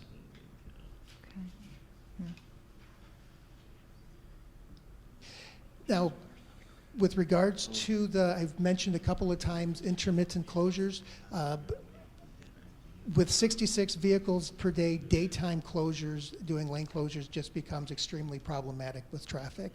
It's difficult for the commuters. It's difficult for the residents with all the detour traffic driving on the local roads. It's difficult for the emergency responders, and it's difficult for the contractor because the contractor has to drive through those backups as well. So what we'll be doing is the goal is to keep 2 lanes open during the day as often as possible, with closures only during off-peak directions and off-peak times, with lane closures mostly taking place at night. So what we'll have is work that does not require a lane closure will be able to take place during the day, but work requiring a lane closure will have to be done at night. And then that'll be for this project as we move through for the duration. We have put a brochure together to help with educating the public with regards to the operation of this, and we are talking internally about some outreach efforts for communication and whatnot to be able to help people understand what to expect when they drive into the corridor. And we have on this slide, we have our Facebook page, our Twitter account, and our web page, which we'll be doing updates through regularly throughout the project. Okay. And with that, I open up for questions. Sure. Do any of the trustees have any questions at this point? Trustee Bellinger. Yeah, I'd like to know, do you have some basic, maybe some pamphlets or some outlines that maybe some of us could just kind of have on hand and review and so forth? I brought a small section of these that I can bring, and we can make others available. I'd be happy to. Okay. Anyone else? So there was some concern about detours happening off and around on some of our gravel roads. I didn't really see that on there. Someone was concerned about detours going on Noller Road and Spencer Road. Are we detouring onto any dirt roads? Although people will find dirt roads. I mean, not directly. Yeah, not directly, though we do work regularly with the Road Commission for Washtenaw County, and we have discussions with them on our impacts as it proceeds through with the effect of their roadways, but we're not anticipating direct impacts to those roadways as part of the project. okay. So there's no estimate of how many cars might all of a sudden be going down Noller or something like that? Not at this time, no. No idea. So how would you know? I mean, you say you don't have any assessment for any direct impact, but how would you know? I mean, because I'm referring to freeway traffic. Yeah. Yeah, Right. there's freeway traffic and there's local traffic. Sure. What we're trying to discourage and working with the Road Commission, I believe we're doing very well with the plan that we have proposing, is to keep freeway traffic off of the local roads for the commuting, which would be an example of leaving 23 to go on Whitmore Lake Road to come back onto 23. That would be an example of freeway traffic. But when traffic leaves at Barker Road or at 6 Mile to go home, then that becomes local traffic. And that's the traffic that the Road Commission is empowered to design and maintain their roadways for. And we work in partnership back and forth when we need to use each other's roadways for various. But in this particular project, because of the way we're constructing it, we don't anticipate our traffic going onto those roadways. Now, there might be a residual effect of the local traffic reshuffling because of different ways of getting around. Local traffic knows the roadways, they find their ways. And that's all local traffic, which is what they're designed and maintained for. What we try to do is keep the freeway traffic off of them, because that's not what they're designed for. They're not designed to carry US 23 traffic volumes. And how will you know if it's happening or not? Should I just take a count as cars go by in 6 Mile Road when I'm walking the dogs? If there's issues, we are called regularly. Okay. The Road Commission contacts us regularly. Okay. So we need to kind of work with our Road Commission then. Right, we can't run. People call, residents call. Okay. I know when we were doing work on M52, we had a detour sign that people were not driving, and the residents on those roadways made us fully aware of what was happening. So we find out. And again, we work in close partnership with the Road Commission. Okay, thank you. Okay. Any other questions? No? Okay. Mr. Fink? you have a Yeah, if question? there's no other questions, I just wanted to make a comment. Go ahead. If that's okay, Madam Chair? Yes, yes, please. So this is one of those projects that I'm deeply proud of. What the folks in the audience and some of the members on the board don't know, the new members are, but the members on the board that have been here for a while know, this has actually been a project that's been in the works for 3 years. Paul Ajabar and I got to know each other very well many, many years ago when we fought hard. And I by his side and he by mine fought incredibly hard to get the votes to fund this project. For those of you who don't know, these type of projects are voted on locally through what they call a TIP amendment. And in Washtenaw County, that TIP amendment goes through WATS first, Washtenaw Area Transportation Study, before it goes on to SEMCOG. And Paul, if I recall correctly, we won by 3 votes. And Paul and I, weeks before that vote, went around to community, individually, to talk about this project. I'm really proud that this improvement is happening, because what's going to happen is you're going to see a lot of construction. In a few years, it's all going to be done. But there's a lot of back-end work that went into this. We made it so that we gave Paul and Mark quite a bit of grief relative to the North Territorial Bridge. And we got them to agree to change the structure, as Mark indicated, which is probably another $3, $4, $5 million to the project that benefits Northfield Township. That if the North Territorial Bridge at some point needs to be replaced, that the structure is there.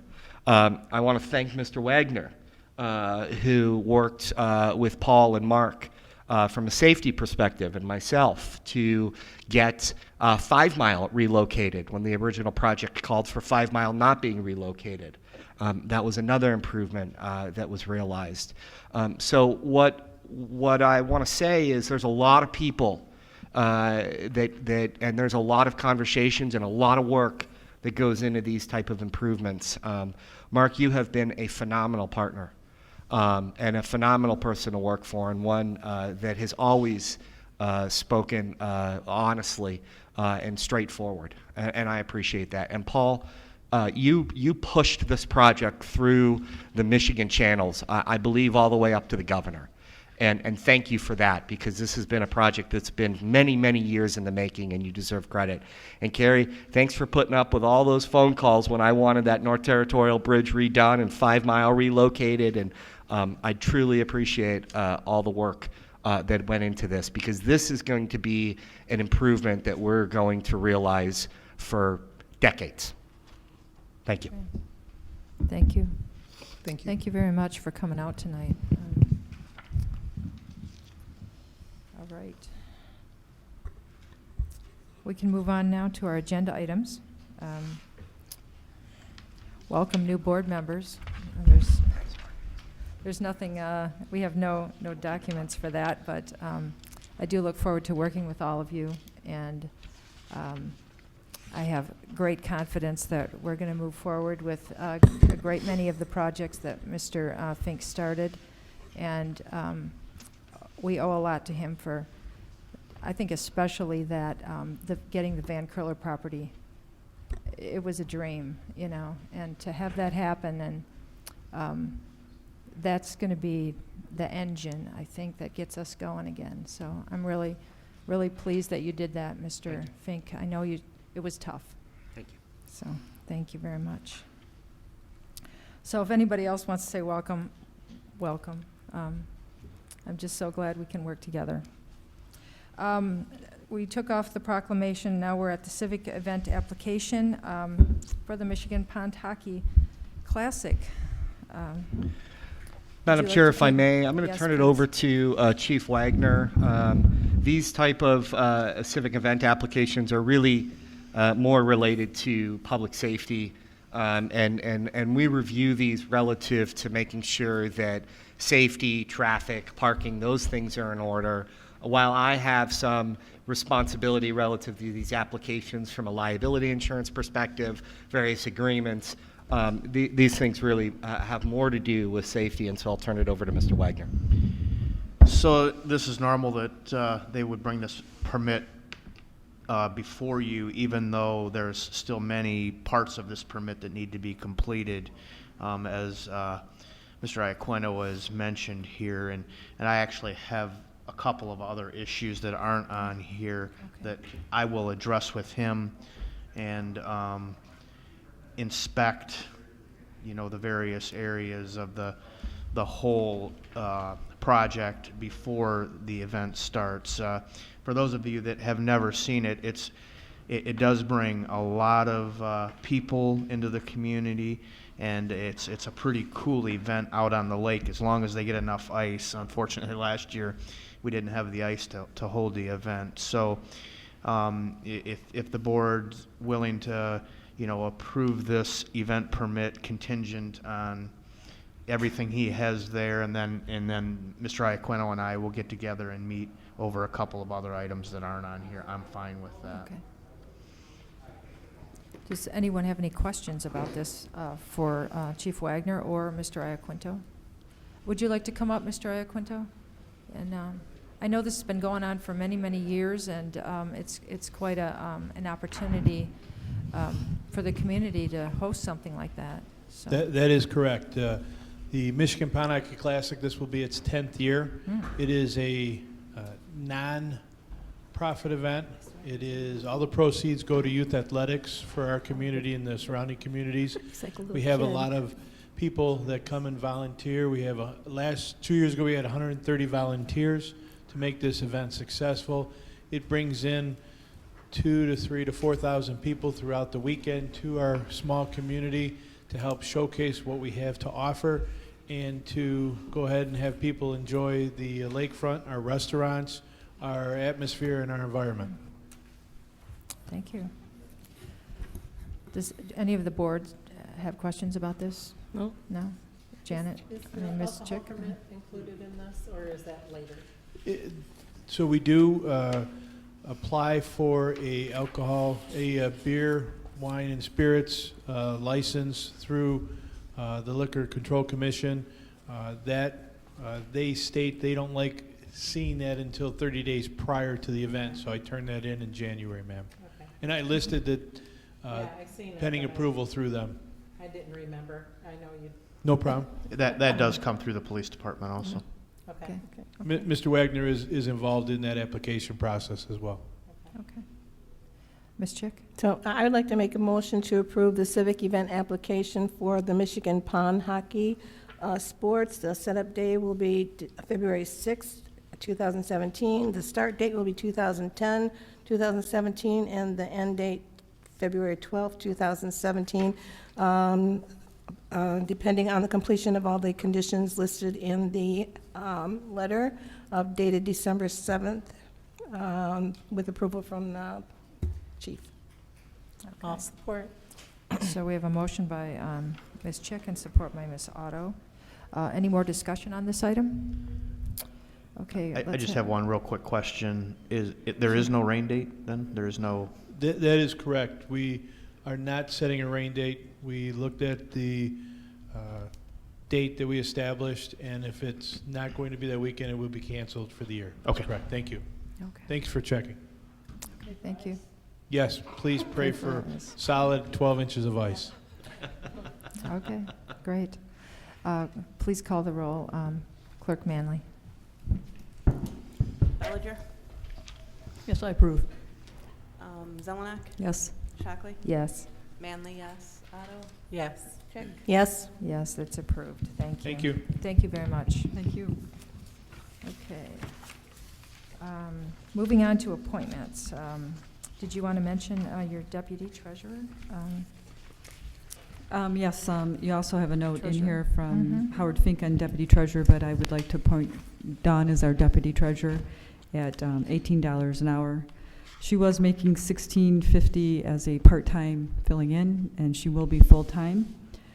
So I would like to make that appointment. At this point in time, I'm not sure if she'll be taking the benefit package or not, but so there may be a budget amendment coming next month once we work out all the details of what's in the budget versus So is that your motion, or Do you need to make a motion? you need a motion? Yeah.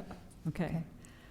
I will make a motion to appoint Don, okay, help me out with the last name, Howard. Sam Filippo. Sam Filippo, thank you, as deputy treasurer at a rate of $18 per hour and full-time. I'll support that. Okay, roll call vote, please. Bellinger. Yeah.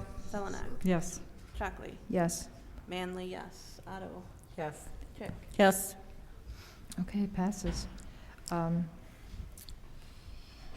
Clerk Manley, would you like to make your deputy clerk appointment? Yeah, I guess I'd like to set a motion to retain Christina Wilson as deputy clerk at $19 an hour. I'll support. Okay, so we have a motion by Clerk Manley and support by Trustee Otto. Any more discussion on that? Let's have a roll call vote. Clerk Manley? Bellinger. Yes. Zelenak. Yes. Chockley. Yes. Manley, yes. Otto. Yes. Chick. Yes. Okay, that passes too. I would like to make a motion. We have our Board of Review reappointments, and our current members are Bob Erickson, Terry Webb, and Scott Chisholm, and I would like to make a motion that they be reappointed for the next 2-year term starting January of 2017. I will support. Okay, we have a motion by Chockley, support by Chick. Any more discussion about that? No? Okay, roll call, please. Bellinger. Yes. Zelenak. Yes. Chockley. Yes. Manley, yes. Otto. Yes. Chick. Yes. Okay, board member representative to the Planning Commission is the next appointment. I would like to have Janet Chick serve as the board member representative to the Planning Commission, so I make that motion. Do I have a second? I'll second. Okay, we have a motion by Chockley, support by Otto. Please call the roll. Bellinger. Yes. Zelenak. Yes. Chockley. Yes. Manley, yes.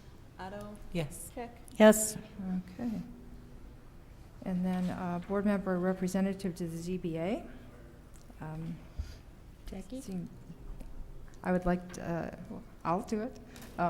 I'll nominate Jackie Otto for that position. Do I have a second? I'll second. Okay.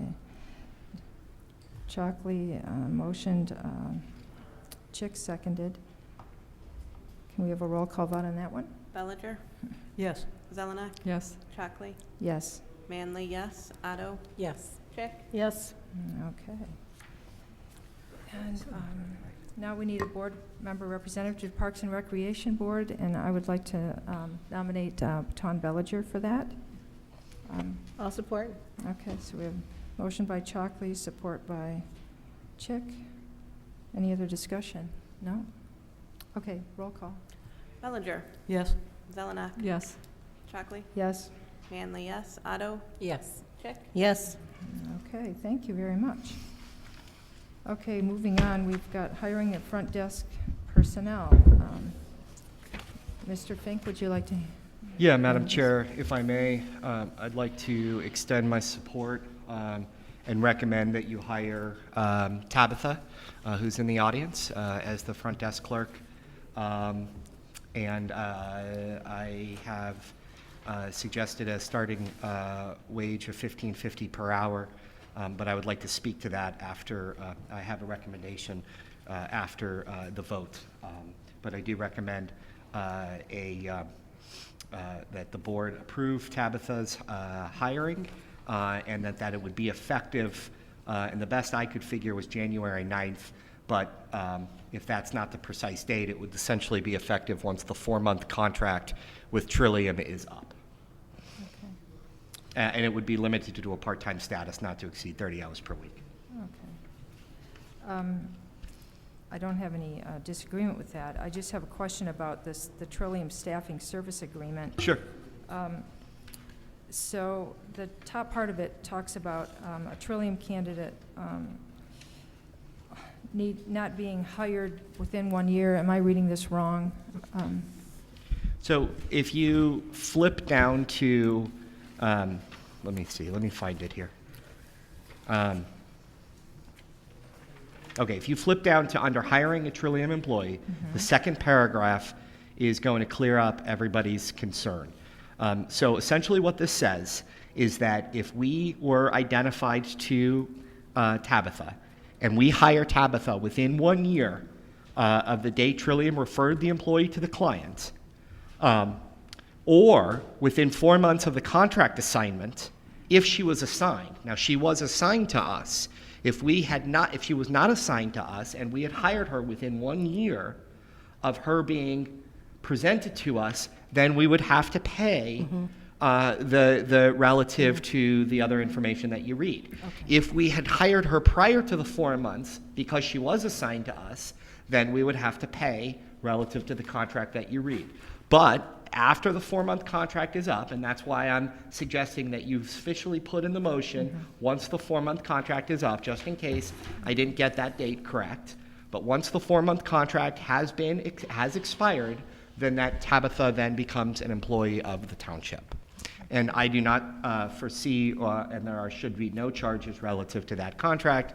And if there are any issues, I'm happy to have a conversation with Mr. Burns. This would be an easy issue to resolve, but there will be no issues. And this is only a part-time position? This would be a part-time position, that is correct. Okay. So, and I'd like to speak to that after. If I may add, so Mr. Burns, looking at it, I mean, I also found the contract a little bit confusion in it, and with the agreement versus the hiring.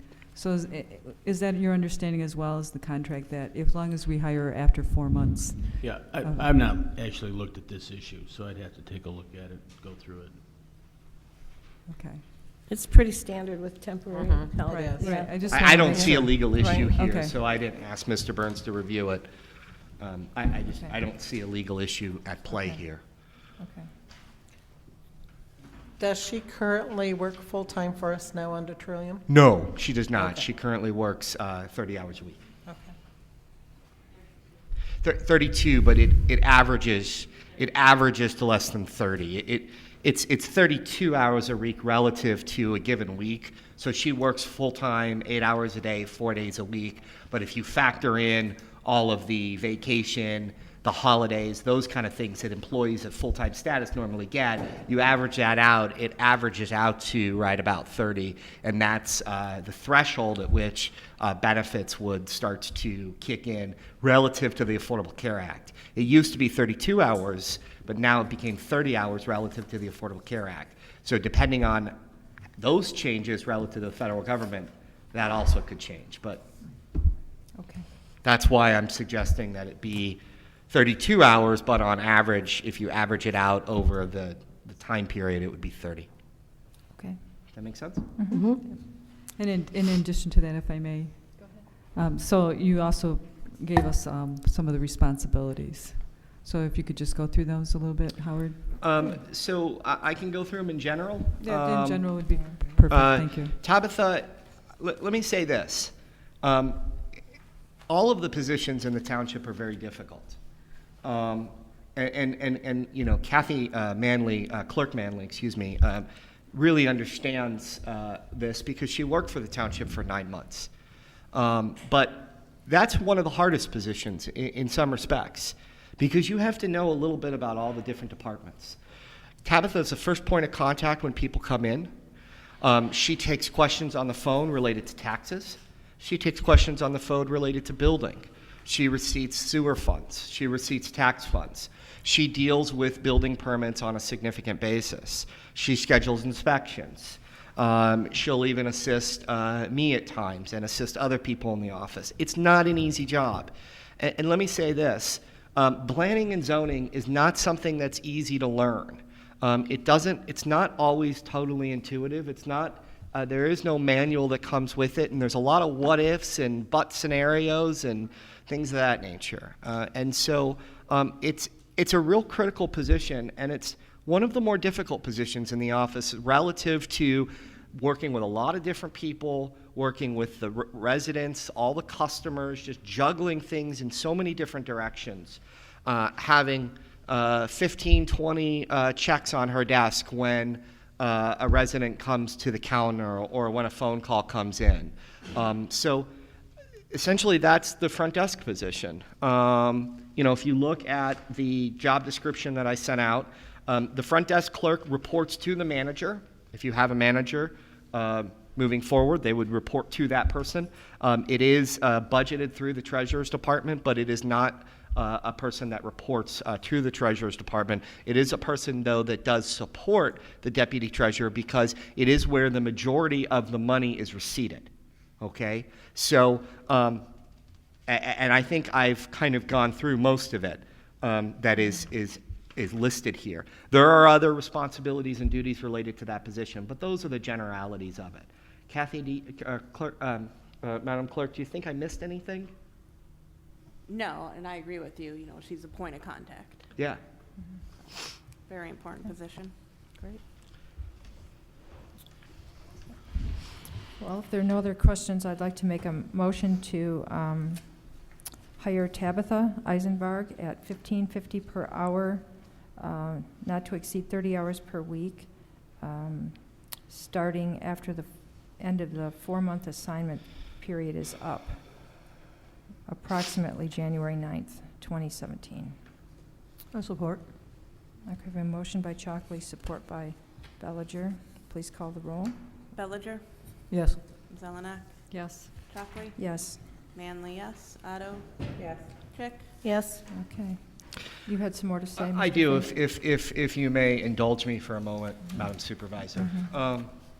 One of the things that I'm going to make a general recommendation. When I first got here 4 years ago, there were people in the office making $11 an hour. Okay, that was highly inappropriate. There's just no ifs, ands, or buts about it. These are professional positions.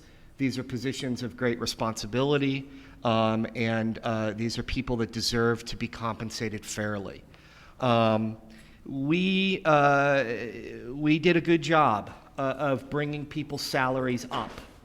We did a good job of continuously providing raises. It may not have been in the best process because a lot of people felt as though it was a little bit piecemeal. And I will admit that that probably is accurate. What I would suggest that you do moving forward is I think you need to do a salary study, okay? I think that the staff in the township offices are phenomenal, all right? You have good staff, and you need to pay them appropriately. I was a little bit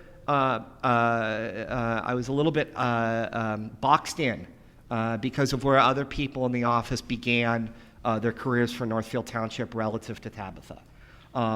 And those people that preceded her should have been brought in more at a higher level, and I believe Tabitha should be brought in at a higher level as well.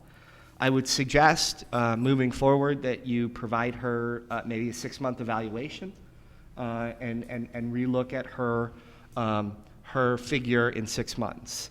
I would also suggest that there are 2 people in the office that are part-time. They are Jennifer Carlisle and Tabitha. They are both good employees. You all know how I feel about Jennifer Carlisle. She's a phenomenal employee. I think Tabitha will be a phenomenal employee. I just haven't known her long enough to say that definitively. But she certainly has been since she's been here. Those folks need additional benefits. Right now they receive 3 days vacation time a year, which is essentially can act as vacation or sick time. I think it's appropriate to look at the conversation that's going on nationally with respect to part-time individuals and provide these people either a week or 2 weeks of some vacation and sick time, what we call paid time off. I also think that that in general the salaries of the office need to be reviewed, because while I think they're much better than they were 3 or 4 years ago and much more appropriate, I think they are still low relative to the work that we do. I would also suggest, as a recommendation, to try not to look just purely at other communities in similar positions, but also look at it from the perspective of we have a very small staff. I think to some extent we are still understaffed. There's only 6 or 7 people that work in the office that do the day-to-day responsibilities and keep this government running. And they do a phenomenal job. And I think relative to all the work and how busy they are on a day-to-day basis, they should be recognized. Again, I tried to do that over the last 4 years, but I think it's probably time moving forward to have a comprehensive conversation relative to a salary analysis and to make sure that you guys are, in fact, keeping valuable people. One perfect example of that is Madam Clerk, who was a phenomenal employee and was able to go to a different community and receive a higher salary and benefits. So those are the kind of things that I think deserve some debate and discussion in the next board's term. Thank you. Thank you, Mr. Fink. Okay, moving on, we have our board meeting schedule and our holiday schedule for the next year. I guess, well, we need to approve them, I assume. Okay, let's approve them together. Why not? So I'll make a motion to approve our meeting dates for 2017 and our holidays for 2017. Can I have a second? I'll second. Okay, motion by Chalkley, second by Manley. Please call the roll. Clerk Manley. Bellinger. Yeah. Zelenak. Yes. Chockley. Yes. Manley, yes. Otto. Yes. Chick. Yes. Okay, thank you very much. Okay, next item is a planning commission item, and we're hoping for an approval on this. Mr. Fink, did you want to discuss this, or do you want me to bring it up, or? I would feel more Ms. comfortable or if Ms. Chick? Trustee Chick would address the issue. Go ahead. Yeah, that's appropriate. Actually, the purpose of all of these items on the agenda today, even though we're only looking at one tonight, was to open up the areas in question and changing the zoning to provide more opportunity for businesses either to grow or attract new businesses. And we had some areas of the township that have like different types of uses and different type of businesses that we had to kind of make it easier for them to do what they needed to do by changing the zoning. So that's what we did in, I'm looking at the first one here, rezoning the parcel number B-02-21-300-004 from RTM Research Technology Manufacturer to Limited Industrial. And actually, I need my, notes on this one. I apologize.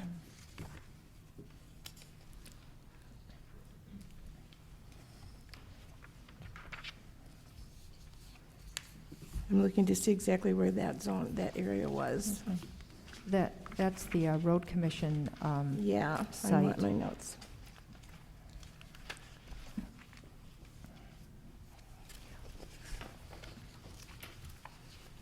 I apologize. There's a lot here. What are you looking for? For the road commission, the maintenance, the one. So yeah. the road commission one. Let me help out, Trustee Okay, Chick. thank you. The road commission one is not an ordinance. Right. It is in And the it's not packet in of here. the planning commission. Sorry, Trustee Chick, that's my fault. Okay. I messed you up. I sabotaged your packet. Sorry. That is relative to the report relative to the planning commission. You see, looks like this, and you have a whole report on there. And so if you go through that, you will see the zoning compliance that was initially received relative to the Washtenaw County Road Commission. You will see some memos, you will see the site plan, and you will see the Planning Commission, or excuse me, the planner's recommendation. The planner did recommend approving this use change relative to the zoning ordinance, and all those details are in there. And Trustee Chick, you can, if you wish to talk to their recommendation. Well, the recommendation from the Planning Commission was to go ahead and approve this for the Washtenaw County Road Commission. And this is just to approve the land use, the change, not what they're going to be doing. There's no site plan or anything yet. This was just to approve the use. Right. So, it- okay. Right. The zoning use, I'm sorry. It's a zoning, rezoning from RTM to limited industrial. Right. Because what they want to do on that site doesn't fit. For that area. An RTM, but it fits a limited industrial site. And they did look at all the properties surrounding that specific site, and it was compatible with all of those, so. It's also compatible with the master plan, which was very important. So anyway, so there was a recommendation there to go ahead and do this. OHM also recommended. Yeah, that and what we- they want to do is make it a site to, a maintenance site. They're going to close the one, is at 6 Mile in? there's- Pontiac Trail. Yeah. 6 Mile Pontiac Trail, and then utilize this area. Yep. We operated at Pontiac Trail on 6 Mile until '99. We had people up there. We moved them out of there for environmental purposes. They're now trucking off of Michigan and Carpenter Road to get up here. This provides us the site to bring that group up here that takes care of this northeast corner of the county. Would you like to come up and speak? I I would didn't love realize to you were have him here here. with this. Well, we're a little older. Right. Sometimes it's hard to see that I'm sorry, I far. didn't realize anyone was here from the road commission, because you could come and speak to this, Yeah. you know. Thank you. I'm Mike Burnback. I'm the project, Okay. or the operations engineer for Washtenaw County Road Commission. You just got to hold it a little closer. Yeah. Okay, there we go.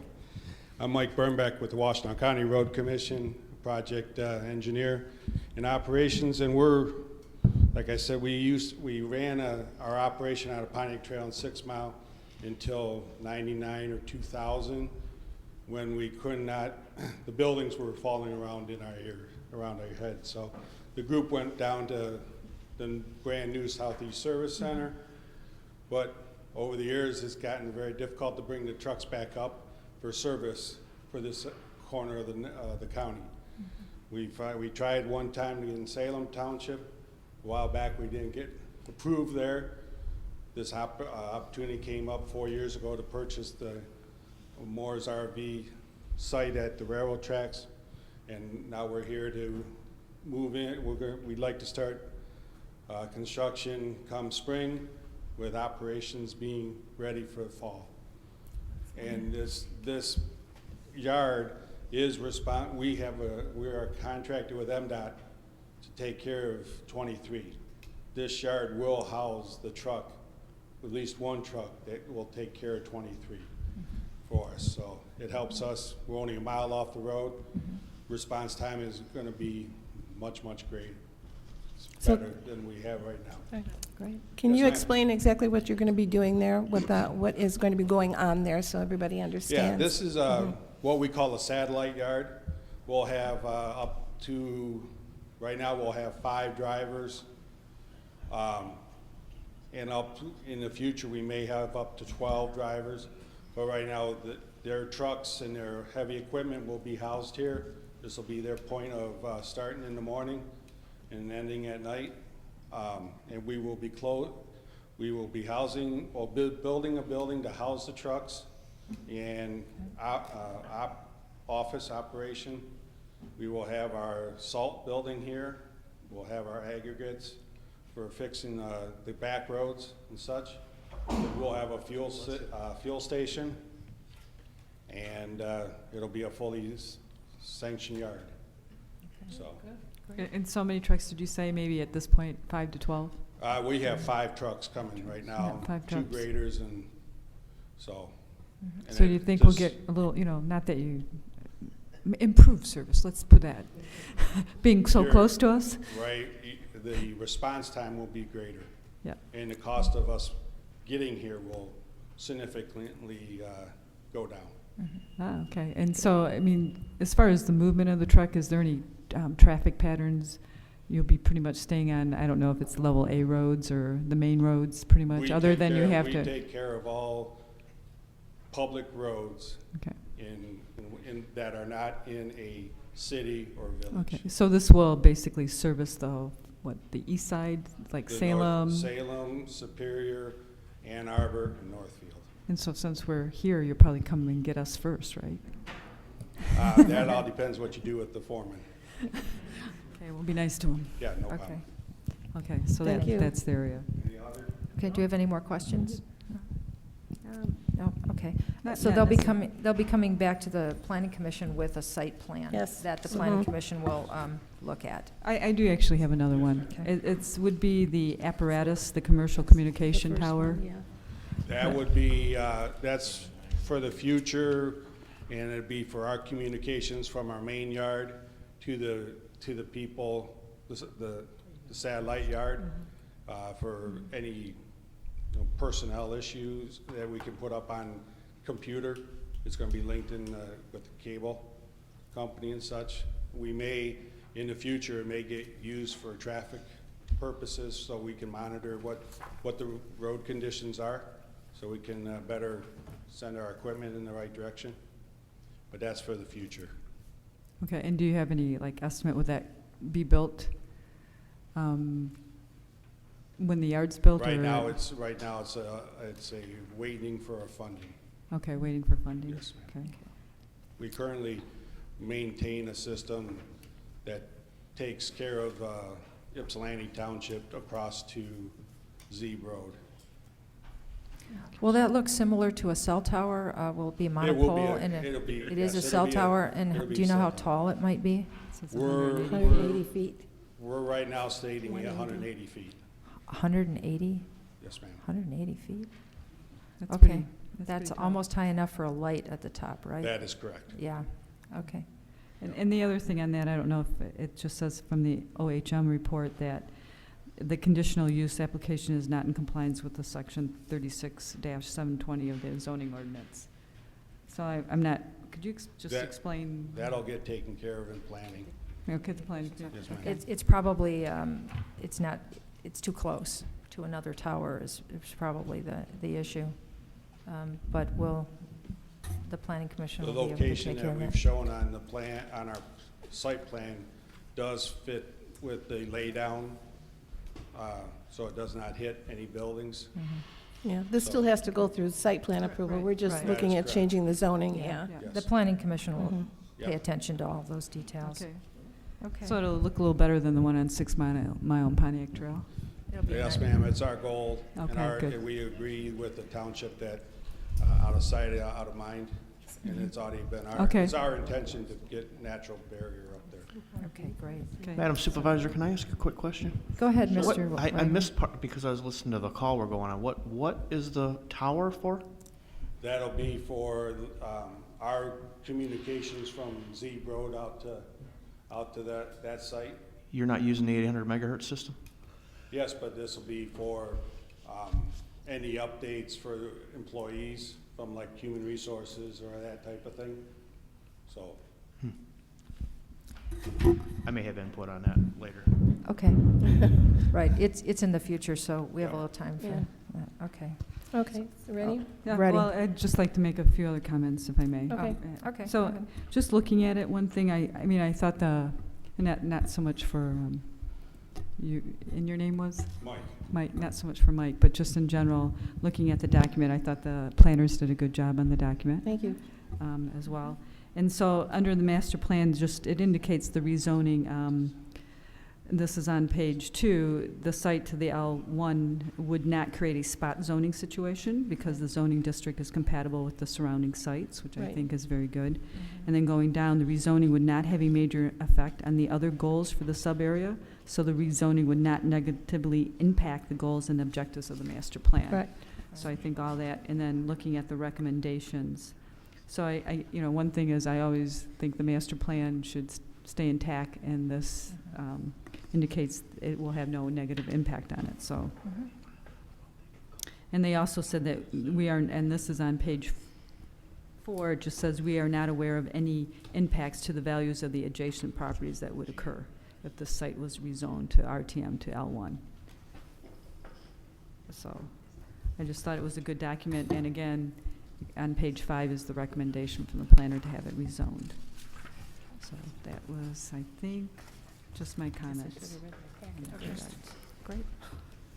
Okay, Ms. Chick, you have a motion? Okay, yep, I'd like to make a motion to approve the Washtenaw County Road Commission's request to rezone parcel number B-02-21-300-004 from RTM Research Technology and Manufacturing to Limited Industrial. Okay, we have a motion by Chick and support by trustee Bellinger. Please call the roll, Clerk. Bellinger. Manley? Yes. Zelenak. Yes. Chockley. Yes. Manley, yes. Otto. Yes. Chick. Yes. Okay, it passes. Thank you. Thank you, gentlemen. Okay, moving on, we have a letter, Miller Canfield engagement as special counsel. It's our next item. Mr. Fink, would you like to speak with that?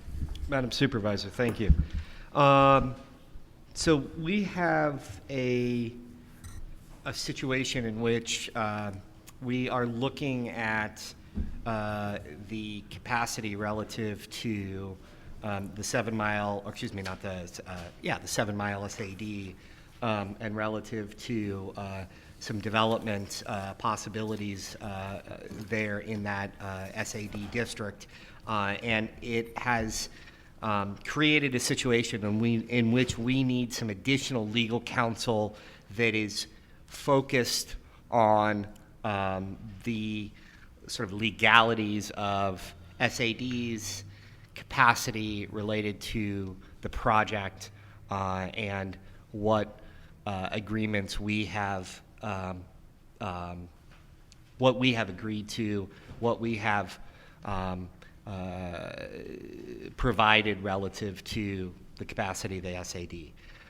So I would ask that you approve the engagement of special counsel for Miller Canfield so that we can receive some additional guidance on that issue. Is there any expectation on the hours at all? I know it has the hourly rate, but is there any thought on I engagement? wouldn't suspect that this would be more than 5 to 10 hours type of an engagement. They have already had some conversations and done some work relative to the township on a sort of not necessarily pro bono, but based on the previous relationship. We do call Steve Mann from time to time on issues and provide and get his guidance and support when we feel like we need that level of legal expertise. But then there are also times where he will push back a little bit and say, hey, we've already had multiple conversations on this issue. We've already, have a number of hours in, and so at some point he has to say, okay, we need to have a separate engagement with the township.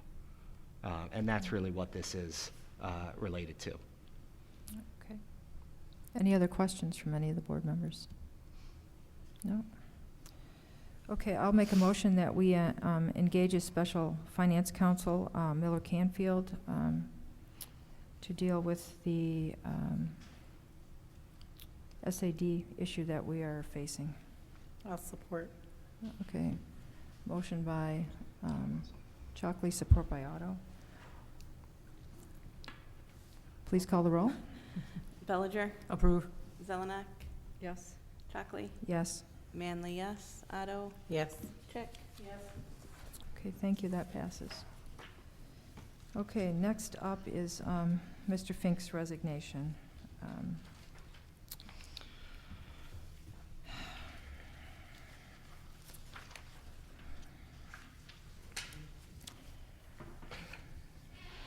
Mr. Fink, it's impressive to read the great many things that you've done in and for the community.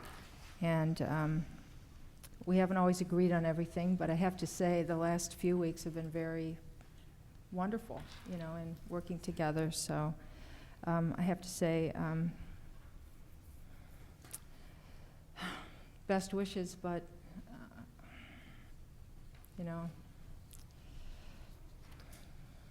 we could have had some good years, I think. Absolutely. Yeah.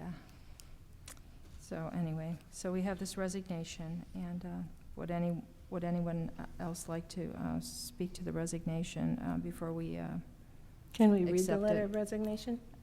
Sure. Okay. I'm happy. You want to read it? I or will. not? You Yep. do it. Okay. All right. Dear Township Board, I have recently accepted a new position on the west side of the state of Michigan. It has been my honor to have served the Citizen Board members, committees of Northfield Township over the last 3.5 to 4 years. I have too many individuals to thank for all that we have been able to accomplish during my time here. There is no question that Northfield Township has touched my heart and left a positive, indelible mark on my family. There is great passion in the citizenry in Northfield Township, and I have no doubt that involvement will continue to ensure that Northfield Township and Whitmore Lake thrives. During my tenure, we have realized a longstanding goal of a public park on Whitmore Lake, instituted a civil infraction code enforcement program, studied and understood longstanding sewer capacity issues, completed a 5-year Parks and Recreation master plan, realized significant savings in our liability insurance, created a health insurance program that the employees support, built the first ever dog park and community garden, technology upgrades, formalized and funded the Parks and Recreation Board, changed the senior center to a community center to serve all of the residents of Northfield Township, completed sidewalk improvements along Main Street, began the downtown Whitmore Lake master plan, just to name a few. These and many more accomplishments were the work of everyone, staff, the board, the community, and I'm deeply proud of what we have done together. I also want to say thank you to a great administrative staff. I believe I have left the township offices in good shape. Moving forward, it is my hope that the township move quickly to fill the position of township manager. I believe the council manager form of government in Northfield Township has been a success, and hope that the new board continues its evolution. Please let me know if you would like me to elaborate or begin a process of bringing in a new township manager. My last day in the office will be Thursday, January 5th. Please note that even when I'm gone, I'm a phone call away for anyone that needs my assistance. Respectfully submitted, Howard Fink. And you left off Arvin Sango. That was a huge accomplishment. And you also, again, what George Brown brought to our attention, and this is just a little bit of it, the refund it to the Horseshoe Lake District that they waited many, many years to get. So, And thank he you. also did the codification that we were so behind in updating our ordinances, not updating the ordinances, but getting them in order so we could have access to them. Thank you. So that was a huge, huge project. Thank you all for those comments. Well, I will make a motion that we accept with heavy hearts too the resignation of Mr. Fink, and wish him all the best in the future. So a motion by Chalkley, support by I'll support. Otto. Roll call, please. Bellinger, Yeah. Zelenak, Yes. Chalkley, Yes. Manley, yes.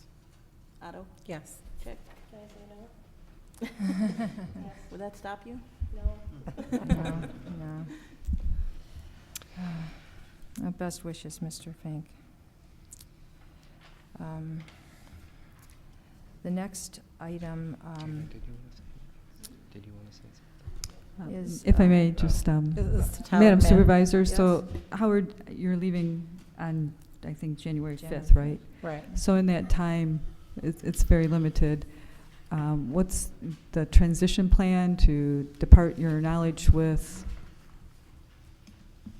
I'm thinking Marlene, right at this point in time? So Marlene and I have been meeting almost daily, Okay. and we'll probably continue to do so for the next few weeks, going through probably, so far we've met probably 3-4 times, 4 hours, 4 or 5 hours at a time. We'll continue that process. Again, if there's anything that comes up moving forward I'm just a phone call away. So I would ask that in any transition plan that it's written out, so Yes, that have a at least each board member knows what has been done, what projects are left. We have a good understanding that it's just not left with one person, that's Sure. that's given to the board as a whole. I agree. Certainly. Yep, I have a motion in that regard. Okay. Okay. I move that Mr. Fink focuses remaining workdays on preparing detailed status reports of outstanding or ongoing projects for the Board of Trustees and recommendations of projects and/or improvements to services that the board should consider in the next year, and that Mr. Fink prepare and effect a smooth transition of this township to duties to Supervisor Chalkley as soon as possible. And I know he's been great to work with so far, so if we get that all in writing, then the entire board can have the benefit of that too, so. Yeah, I don't think we need. You don't think we need the motion? No. Okay, I will do that. you'll do that? Yep. Okay, good. Let me just say this, guys. It really, truly is with a heavy heart. There is no question about that. I have been an individual who has come and put my absolute entire body and soul into this community. And it's what I believe township managers and city managers should do. And I've really enjoyed it. There are people in this community that have truly touched my heart and touched our family. Some of them are in the audience, and you already know who you are. People that have welcomed their arms to me when we came here and didn't know anyone. Relationships that I've had with board members, staff, Chief Wagner, Paul Burns, all the laughs and counseling sessions relative to township stuff that we've gone over. And I mean, I can't thank enough of this community for giving me the opportunity to lead. It's really been an honor, and I'm gonna miss you guys. I really, truly am, and I'm gonna, the old board. They're not here. I'm gonna miss those folks, it's not been without obviously some ups and downs and some controversy, but overall, I think that we have moved this community forward a great deal, and I see great things for Northfield Township. And I mean what I say when I speak to the passion of the citizenry in this community. There's no question that this community is going to continue to move forward on a positive direction because the residents are involved, and that's a great thing. I don't know. I don't know what to say other than thank you. Truly, from the bottom of my heart, thank you. This was a phenomenal opportunity for me and my family. Yeah.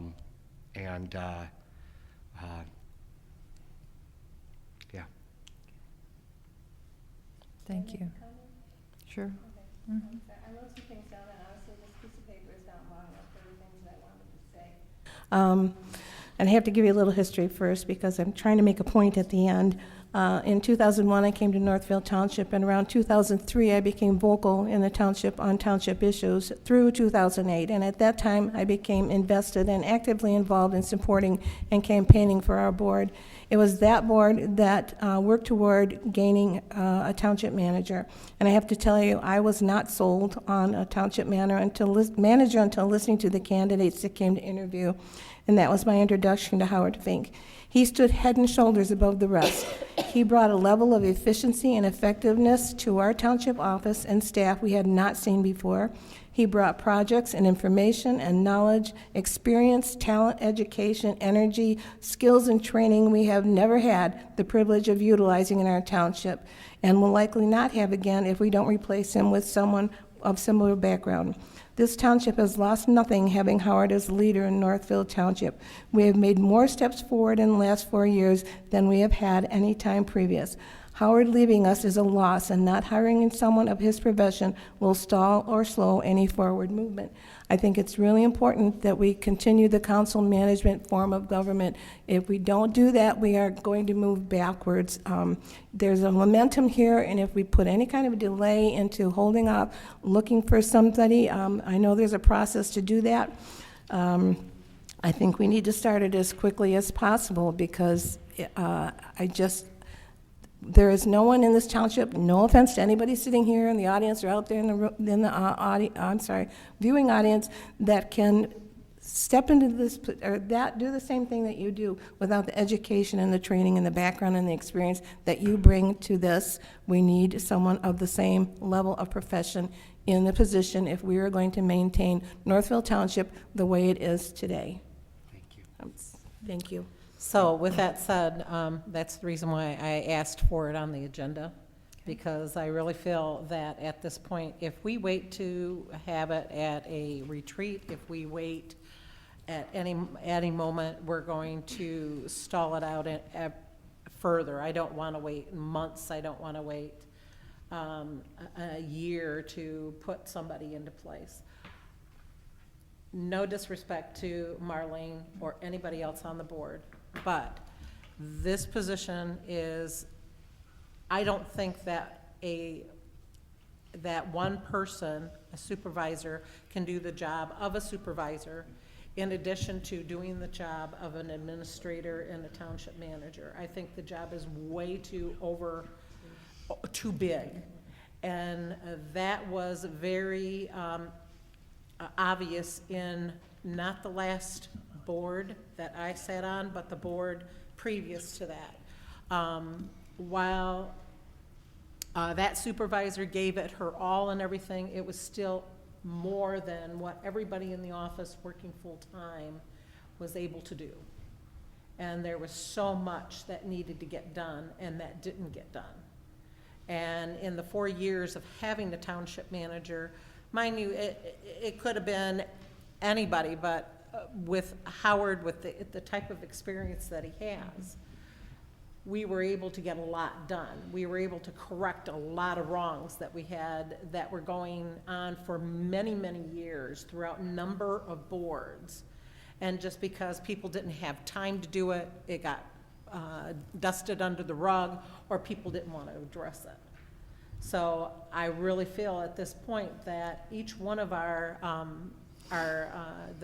the clerk, the treasurer, the supervisor have their statutory duties along with us as trustees, but the township manager is a totally different position, and it brings a different caliber to our township. And if we are to move in the direction that we wanted to move in, that we've told the community that we will be moving in, we need that extra body to help us do that. So I would like to make a proposal, or make a motion that we... Are we having discussion on this item? Oh, yeah. I kind of feel that, I mean, Howard's unique, and with the amount of energy that he has, it doesn't mean that every administrative representative would be as proactive or as active. Right. I would We like wouldn't to. hire him. I would like to actually see maybe a little bit of like a study, comparative perhaps.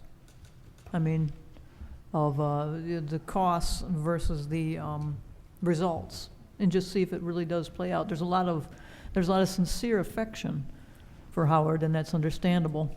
But I just think it might be something just worth. That's why I want to discuss that with regards, and maybe bring that up as an option. Sometimes jumping right into something may not be. Yeah. So aside from a sincere affection, I can let you know that Howard and I haven't always seen eye to eye. So while, you know, Mr. Dockett has been very vocal on these boards on the front end, I have been very vocal on the board on the back end with Howard. So I might not be his biggest cheerleader sometimes. And so I'm not saying it from and forgive me, Howard. No, you're okay. But I'm not saying it from a personality point of view. I mean, some of you know me personally, and I have voiced my opinion and everything. But I really feel that what has been put into place has really worked. So let's go back to what had happened 8 years ago. We had 3 full-time positions that were being paid close to $45,000 a year that were reduced down to $12,500. Out of that, you have benefit package that was also taken away of that was approximately 32%. So I'm talking about $129,000 that we paid for 3 positions. Their benefits equaled about $42,000. And now we're looking at $170,000, $280,000 that we paid. Now, replacing that with 3 positions of $12,500. So you minus that from $37,500, you get a total of $132,780 that we saved by opening that position up. I think David Gordon calculated that it was about $100,000. Actually, it's $112,200. And so the difference is $20,580 that we saved the township in order to do this. So you not only had people that were actually performing their statutory duties, maybe some not as well as others, but they were performing their statutory duties, plus you got 1 full-time person working the administrative part of it. And I think the problem is that it has to be defined. You have to, if we have a supervisor that wants to take a more greater role in the township, you have to set expectations to define what is the township manager going to do, what is the supervisor going to do. And I think they have defined roles already. That Yes. was already defined in 2008 or 2012. And then the study for the cost of it was also done in 2012. And we've had 4 years of studying what the difference has been between not having a manager and having a manager. And anybody can see that it's an improvement. Okay, another. I think we need to do an assessment. Another- And maybe we have a temporary solution. I was talking a little bit with Howard, is that you can hire potentially interim. an interim. Yes. And I think we need to have an assessment. We need to have lots of involvement from the people of the township, and we need to lay out the numbers. And I mean, I hear you, Jackie. I always want to call Jackie and Janet. Yep. So you guys got to stop sitting together. One sit on one side, one sit on the other. It doesn't help. Okay. Well, anyway, Jackie, but I just think we need to lay out the numbers and in a spreadsheet form and do a comparison. I think we probably need to get an interim while we work it out, and I think we need to make sure we get a lot of input from public on both sides.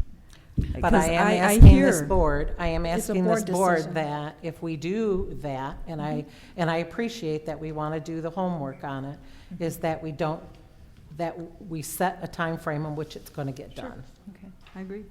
And month. because I don't want to sit here 2 years from now still arguing Nope. the point. I think if we can have a professional discussion with a lot of people, that we will get consensus one way or the other, and then I think we move forward with that. And I just think we need to have do our due diligence.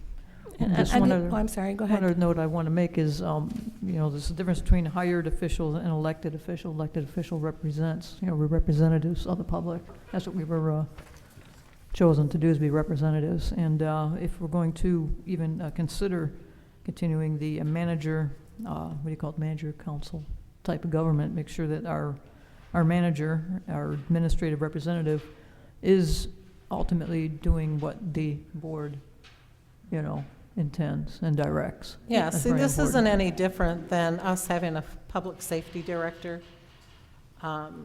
It isn't any different. I know that we have a chief of police, we have a chief of firemen, but it's not any different of having Bill Wagner in place either. So let me tell you, if we took Bill Wagner away today, I think that you would have an issue. So, I think- But the and we policemen can't are go hired, they're back not to that elected. direction. But there's two things to consider too, to Tawn's point. I'm sorry, Trustee Bellinger, I apologize, I have to get used to doing that because we all know each other. But there is an investment factor. you have to spend a little money to create or to make things happen. And the investment we've had in Howard has certainly proven effective in this township. And the other issue was, somebody brought it up earlier, having someone hired that is not, a part of the board, or that comes with no agenda other than to do what the board tells them, takes the politics out of everything, and politics is what causes a lot of confusion and problems with boards. So it's good to have that objective opinion and a view that we don't have because we're in it, so. I think it's important. There are 4 of us coming on new, and we're getting, 3 of us are anyway, are going for training on Friday, and Clerk Manley's going in January for her training. So we are, and there's potentially other training for supervisors who have council managers in the summer, maybe. It's in the summer, unfortunately. Yeah. So that'll be a bit, but some of us are coming on new, and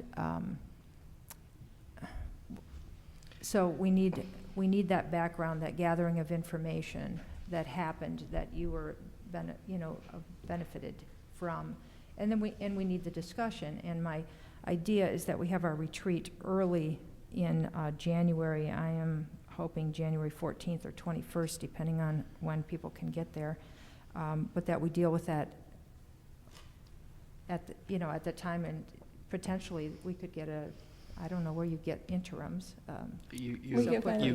But you post it.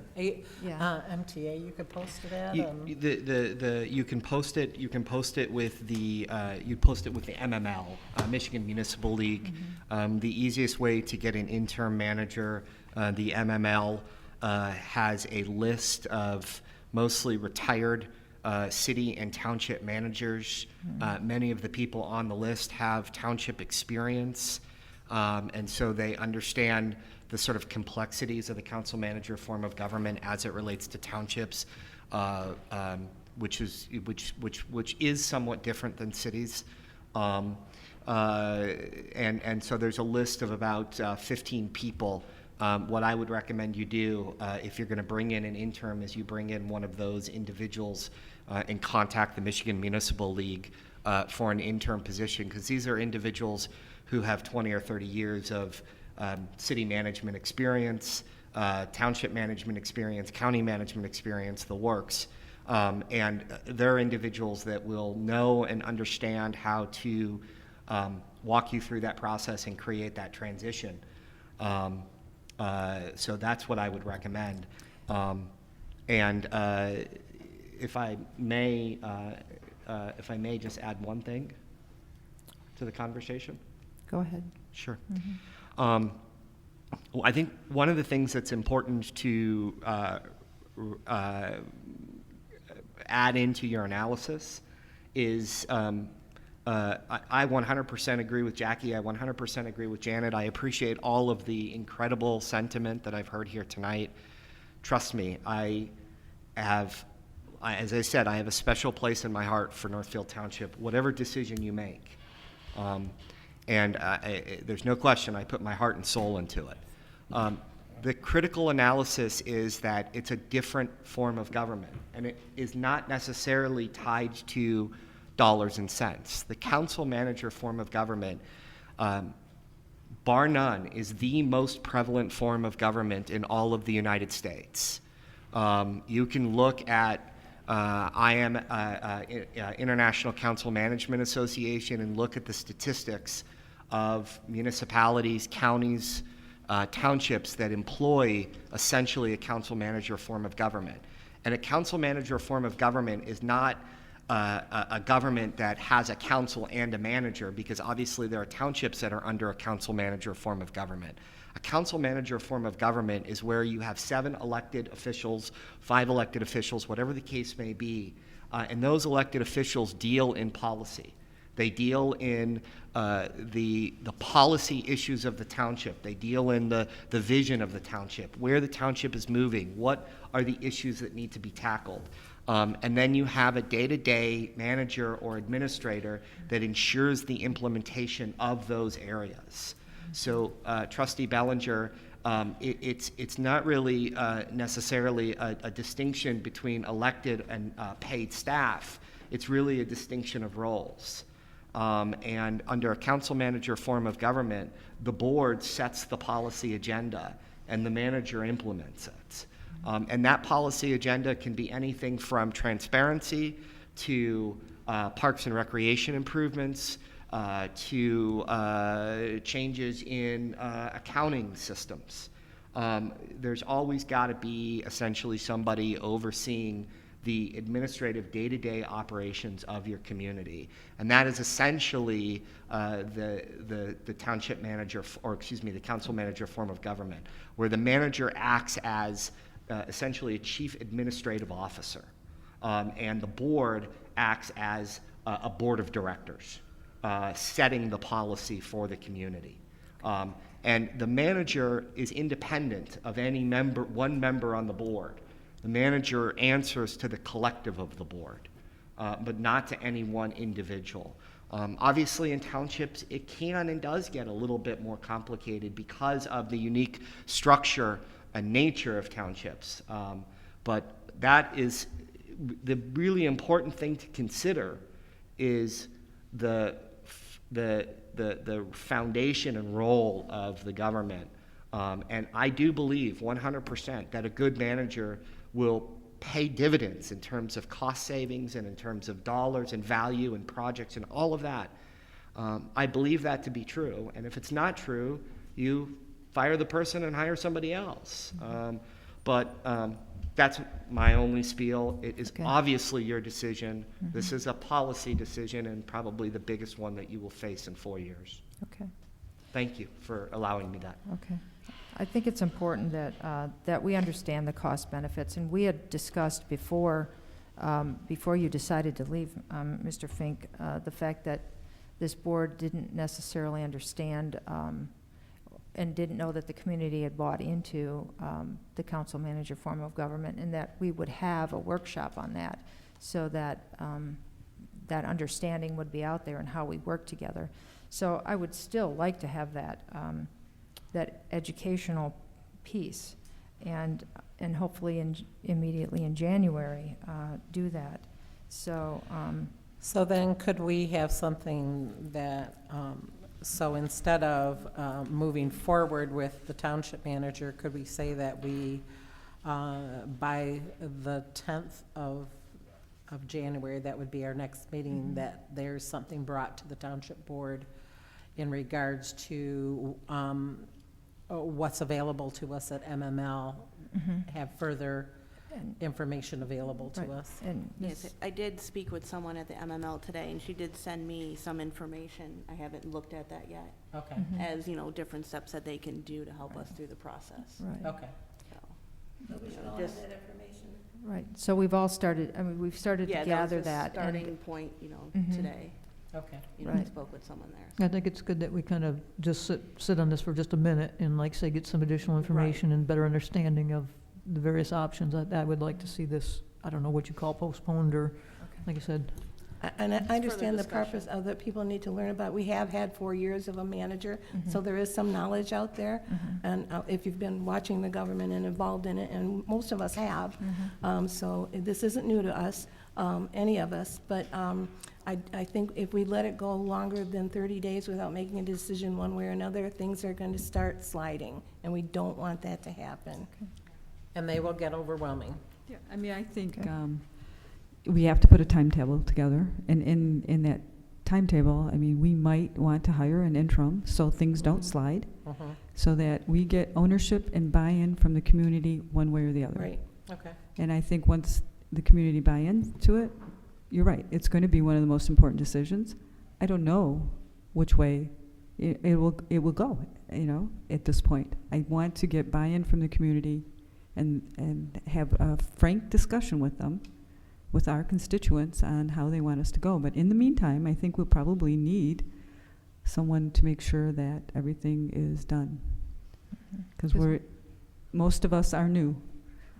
And in the form of government right now, it's set up to be run by a township manager. Right. Right. So it's not like any one individual can step into that role. No, that's what I Because was of, trying to say. because of the form of government that we currently have. Yeah. Okay. So let's get back on task here, and we will put that on the agenda for January 10th to have information available and information on next steps, costs, even potentially for searches and costs that we've, that have, all these numbers, the cost savings, and we'll talk about it on January 10th. And then potentially have our potentially, I would like our retreat for, to talk about our goals and objectives for the next 4 years too. So that will be later, and I'm, I don't know, we've So got, all the- yeah. We So are hitting 10 o'clock, and it I'm looks like we thinking have we another should, hour. And I would recommend that we move some of these things to the next meeting, but if you do want to talk January about 10th? the board retreat and pick a date, I just want to pick a date. I would prefer to do that. Okay, January 14th or January 21st, I think are probably our next reasonable dates, because we're going to need a half a day on a Saturday, and Christmas Eve and New Year's Eve is not going to be a good option there. And we have a board meeting on January 10th. So I think it'd be appropriate after our January 10th meeting to go ahead and have it as soon as possible. What are people's availability on the 14th or the 21st? I'm good on other. You're good? Jen? On what day? Ms. Chick? The 14th. The 14th or the 21st? I will have to let you know because I do work one of those Saturdays. Okay. So why don't you just email me and we'll... And any reason why we wouldn't consider the 7th? The 7th of January? Mm-hmm. Because it's right before our board meeting. And it's coming off of the holiday prior. I'm When? just thinking it might be difficult to get all The that 7th. information 7th together. is fine. 7th? Yeah, I don't work 7th. I know that. No. Okay. 7th fine with me, too. I mean, Okay. I'm available. Okay, is Mr. Dockett going to be back? I don't think he's coming back until March or end of February, He but won't be I don't back know for that for until sure. Not his March. keeper. Well, but he'll be back before March. He won't Yeah. open before March. He'll be back probably in February. End of January. End of January. Oh, he'll be back end of January? I think it's earlier Okay. every year, so Hmm. I think we I should figure January, go the February. earliest, the best, and Okay. Yeah.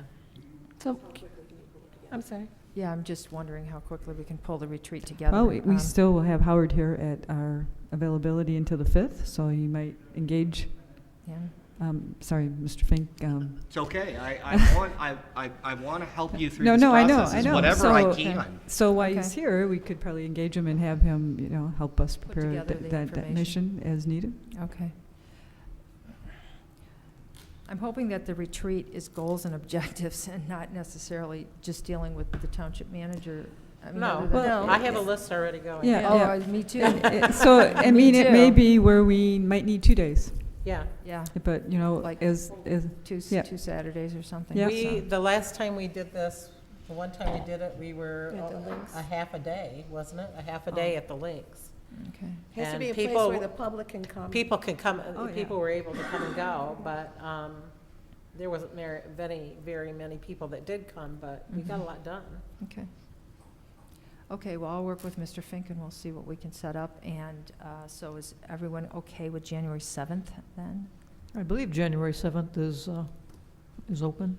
Okay, I'm not Good sure for it's me. open for me, so. That works for me. All of those dates, 7th, 14th, and the 21st.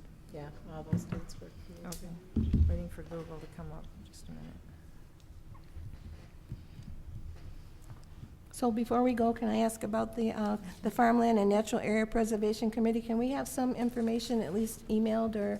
Yeah, provided to us at the Yeah. next meeting. Yeah. Or even before then, just so we can see what's going on. Right, yeah. because we're going to be making appointments, and I had what got sent out on the township email about all of the committees. I hope you did. Oh, yeah. Yes. So the Farmland and Natural Areas Preservation Committee, I would just like to create that committee dedicated toward looking into and researching strategies relative to preservation that would benefit the township, and that might be supporting our farmers or looking at purchase of development rights or transfer of development rights or any other opportunities that we might have that would assist in that whole area. So I was hoping to have five members of that committee, and I'm hoping that the public applies for that, because I think it's people have different experiences out there and different knowledge, and you know, I'm hoping to have a farmer. I was going to say, can we get some farmers? If we, I would love yeah. to see some I would farmers like to on see it. a They're, farmer I mean, on they're that. in it. Right. So anyway, I would like that group to be good and active in getting us recommendations. So the committee, Madam Supervisor, the committee has been formed? It hasn't. Been created, but we now need to get applicants for it. Is that correct? We as a board haven't officially created this committee. Is that what happened with the Blue Skies? Did this board create a committee like that? No. How was it done, Sam? It was just done. The Blue Skies Committee. It was a board policy to create that. Oh, okay. Okay. So I just know that I showed up. it was as a whole created that Okay. committee. Okay. And that caused everything. That's All right, the well, domino effect. I could make a motion to have us create that committee so that we can actually staff it next month with appointments. Okay. I move that we establish the Farmland and Natural Area Preservation Committee and make appointments to it next month. Is there discussion on this board? Yes. Is this, I'm kind of curious, just a quick outline on what the goals are, and is it going to be something that affects the taxpayers or the public and how so? My anticipation is that it will be a volunteer committee. Volunteer committee, and that they would study and bring together information to bring to us that would help us in our decision-making as we go forward with master plans, doing a preservation program, if that's what we want to do, having a plan for, accessing grants, for instance, that might assist in preserving funds, preserving lands in the township. So it's kind of, I'm going to leave it to the expertise of the group, what they can draw together. But I know several people serve on other committees in the county, and there's a lot of information out there that can be assembled for them to consider and make recommendations. I know a transfer of development rights program exists in Webster Township, and certainly purchase of development rights exists in the county, and we have many properties in Northfield Township already preserved. So I would just like this group to look at it and see how we can support our farmers so that they're not tempted to sell off their farmland. But I want to leave it to be somewhat fluid so that they can have the opportunity to come up with ideas themselves about what might be useful. Okay, yeah, my concern is I don't want something to end up costing the taxpayers in the sense of we're paying for farmland preservation. That's my concern. I agree with, I support the idea of having a committee and a group that would be, Right. advising us on some ideas and so forth. I just don't want it to end up being a tax I think situation. most of these committees start out with just their volunteers. Just Yeah. volunteers. So the Blue Sky Committee, Was all when we were initially on it, was formed to do a SWOT analysis of the township. It's a weak strength, weakness, opportunity, strength analysis. It was about, how many pages? About 300 pages or something like that. It took us 5 years to do. Okay. And we were also the committee that did the survey for the master plan. So. Okay, I don't think I had a vote taken on the Farmland and Natural Area Preservation Committee. No.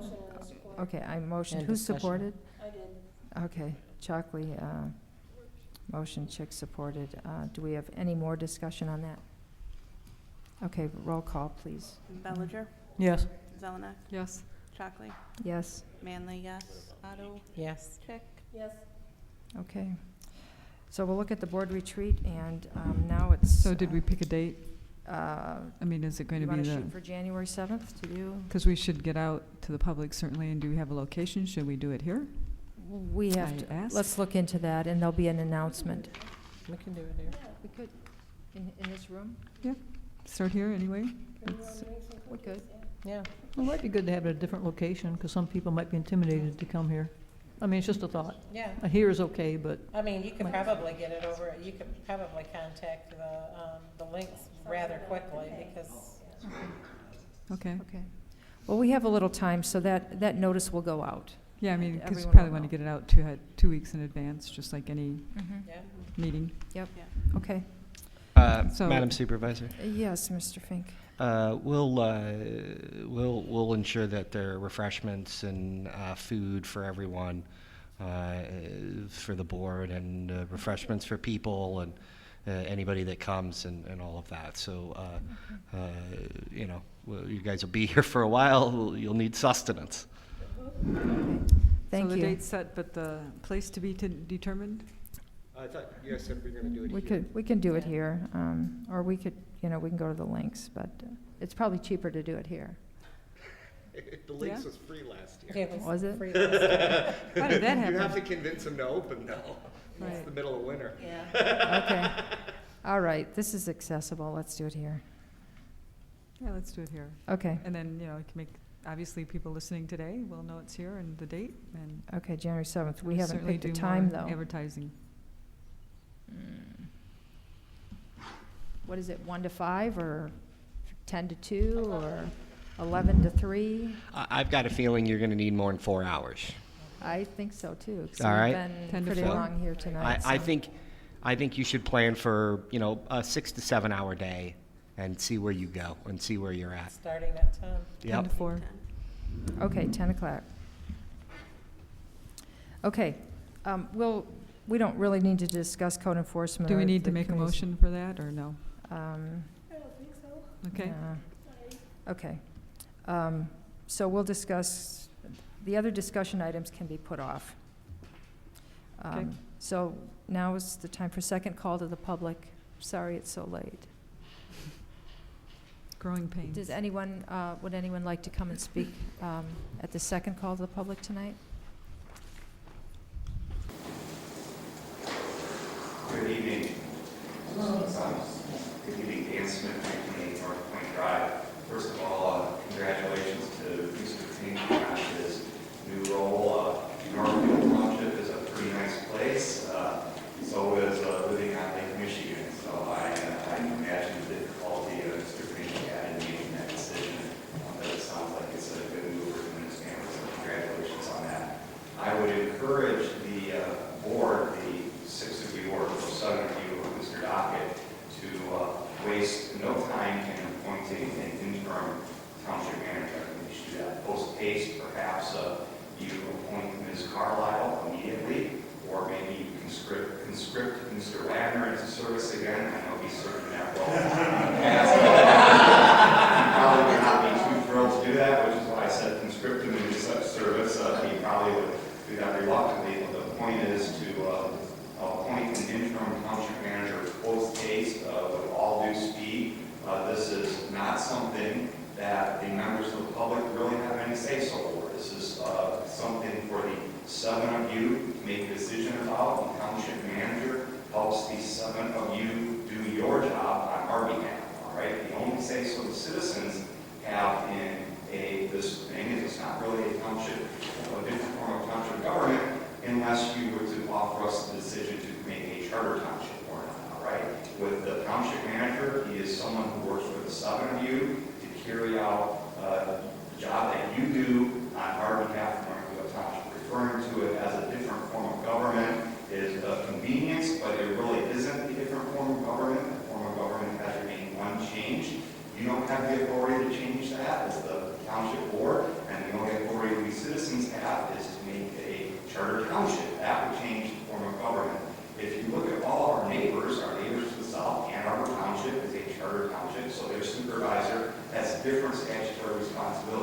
Superior Township, their supervisor has different statutory responsibilities. They're also a charter township.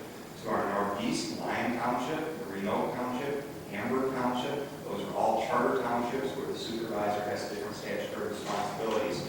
The Webster Township and Salem Township, to our east and west, those are general law townships like Northfield, but they are also much more rural than Northfield. Neither one of them have a population center like Northfield Township does, and while Salem does have a expressway interchange, it is very undeveloped compared to the expressway interchanges in Northfield Township. So I would submit that Northfield Township, as a general law township, is considerably different from its general law neighbors and much more similar to its charter township neighbors, hence the need for a township manager. This can be a very arduous process, I understand that. The county just took over a year and a half to appoint a new county administrator, to hire a permanent county administrator, but we were successful in that endeavor because all along we had an interim county administrator in place, and that interim county administrator was in place the moment our previous county administrator went into full retirement, so there was never any lapse in a county administrator position. I would encourage you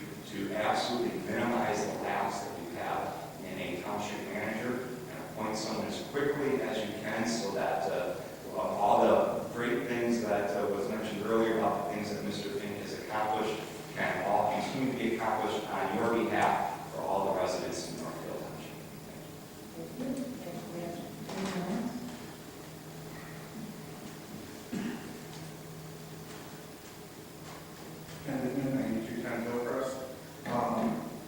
I'd like to thank Mr. Smith, the County Commissioner, for the last number of years, and appreciate his service and his dedication to our community and to the surrounding area. Two things.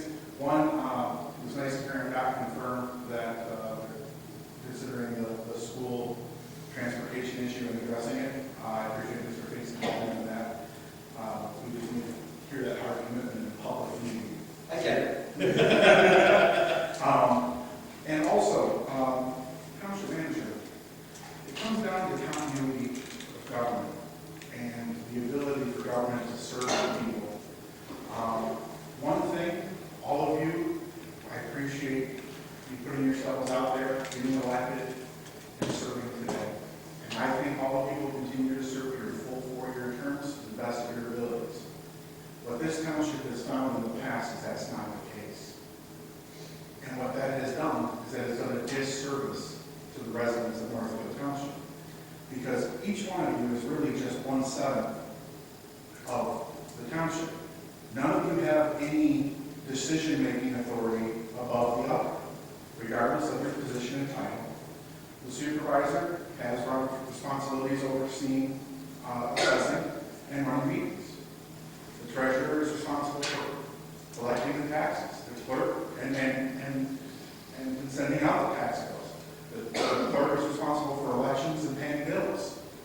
But outside of that, you're just 1/7 of each other's vote. I come from a council manager form of government.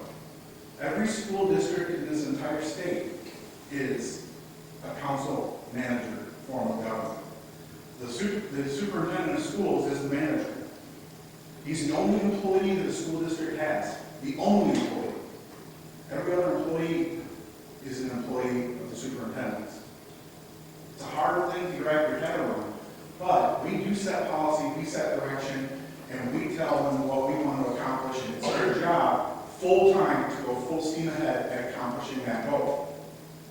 We have a very unique opportunity here. We have a supervisor who is very dedicated to our community, who can work side by side with a full-time manager that is driving home the goals and objectives of this township board. With that, and 2 people working, I can't imagine the amazing things you can accomplish in this community. But it is pivotal that you act and act now. You have to act as soon as possible, because if we slip into that gap where we don't have it, there's going to be opportunities missed, and they can be great opportunities and opportunities that we will regret and may not come again. So please consider that. Thank you. Thank you. Anyone else? Run,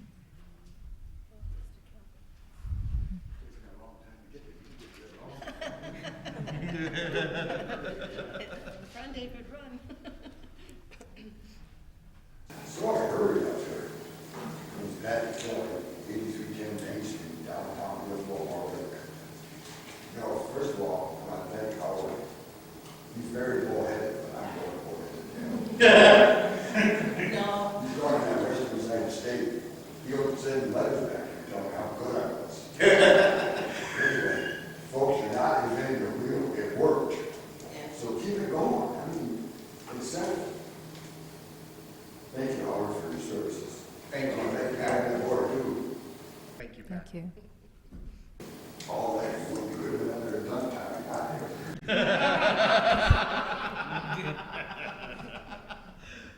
Okay. Dave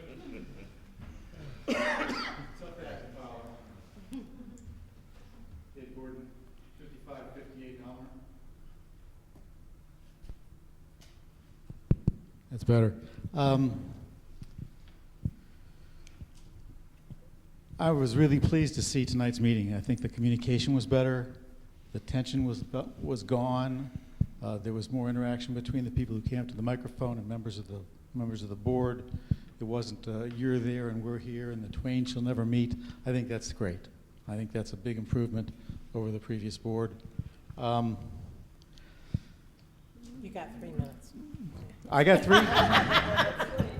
Listen, I practice. I just You have no idea. I just had to say that.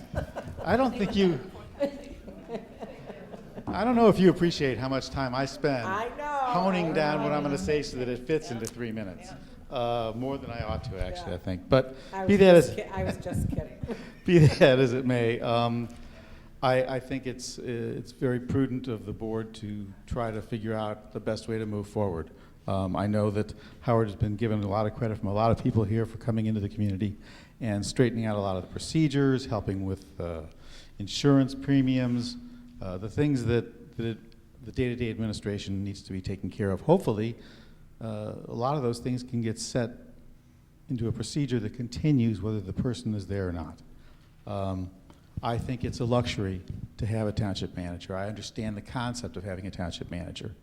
I think that when you have your, what do you call it, your retreat, it's imperative that the board actually defines precisely what your goals and objectives are, because that's the job that you're going to be giving to somebody who's making more money than anybody in this township's ever made and has probably more power. When you're controlling the day-to-day operations of the community, you have a tremendous impact on the community. I don't believe that the roles were sufficiently defined over the last 4 years. And I've heard Mr. Dockett and other members of the previous board say they felt as if the administration was simply rubber stamping what was brought to them by the manager. That's not what the voters of this community want, I don't believe. So I would like the board to give some serious thought to these phrases that I keep hearing, which is moving forward, forward movement, momentum, to what? Because from my perspective and from a lot of people that I know, we're not looking for a whole lot of economic development in this community. Some, yeah, but we're not looking for a whole lot. I'd like to see the same urgency on farmland preservation that I hear about a township manager. I'm very glad that you folks created this committee. I certainly hope it's not a 5-year slog to get you some information to make a decision on moving forward with farmland preservation. It's not just benefiting the farmers, it's benefiting everybody who lives here and the environment as a whole. So, I'm sure my 3 minutes are just about up, and so I think if you can define what it is moving forward, I think it's, I'm sorry to say I disagree with Mr. Smith, who says that the public has no participation in this and it's just the 7 of you who make this decision. Government doesn't operate well unless it has buy-in from the community. You get off track and you wind up doing things that are out of touch. And I think that reaching out to the community is your #1 job. And I hope you do that in terms of farmland preservation, natural feature preservation, and the discussion about a township manager. Thank you. And lastly, Howard, good luck in your new position. I hope it works out well for you. Thank you. Do we have anyone else? Okay, seeing none. Board member comments. We'll start down at Ms. Chick. I think I said everything. Merry Christmas, and we won't see everybody till January. Merry Christmas and Happy New Year, and have a safe holiday. The weather's not great, so be careful. And I have the same sentiments. Merry Christmas, everyone. I guess along with everyone else, just Merry Christmas, be safe, Happy Holidays. Same here. Thank you all for coming, though, really, and we are going late. Hopefully, we'll be able to control the amount of things that we have on the agenda in the future, and we'll be able to keep it to a reasonable time. But thank you all and for sharing with us. So just a reminder with the holidays coming that the offices will be closed on Friday, December 23rd, Monday, December 26th, and Friday the 30th. So just so people know that, and everybody have a nice holiday and a Happy New Year, and look forward to the next year. Thank you. I want to thank those folks coming up and giving some insights and perspectives regarding all the various issues, and especially again regarding the council management perspectives. I appreciate that. Thank you very much. We do need to hear different angles and feedback. I appreciate that very much. Wishing everybody a Merry Christmas and a wonderful New Year. And that's about it. Thank you. Okay. I move to adjourn. Do we have any second? Okay. Check. All adjourned. I say we're all in favor. All in favor? Aye. Aye. Aye.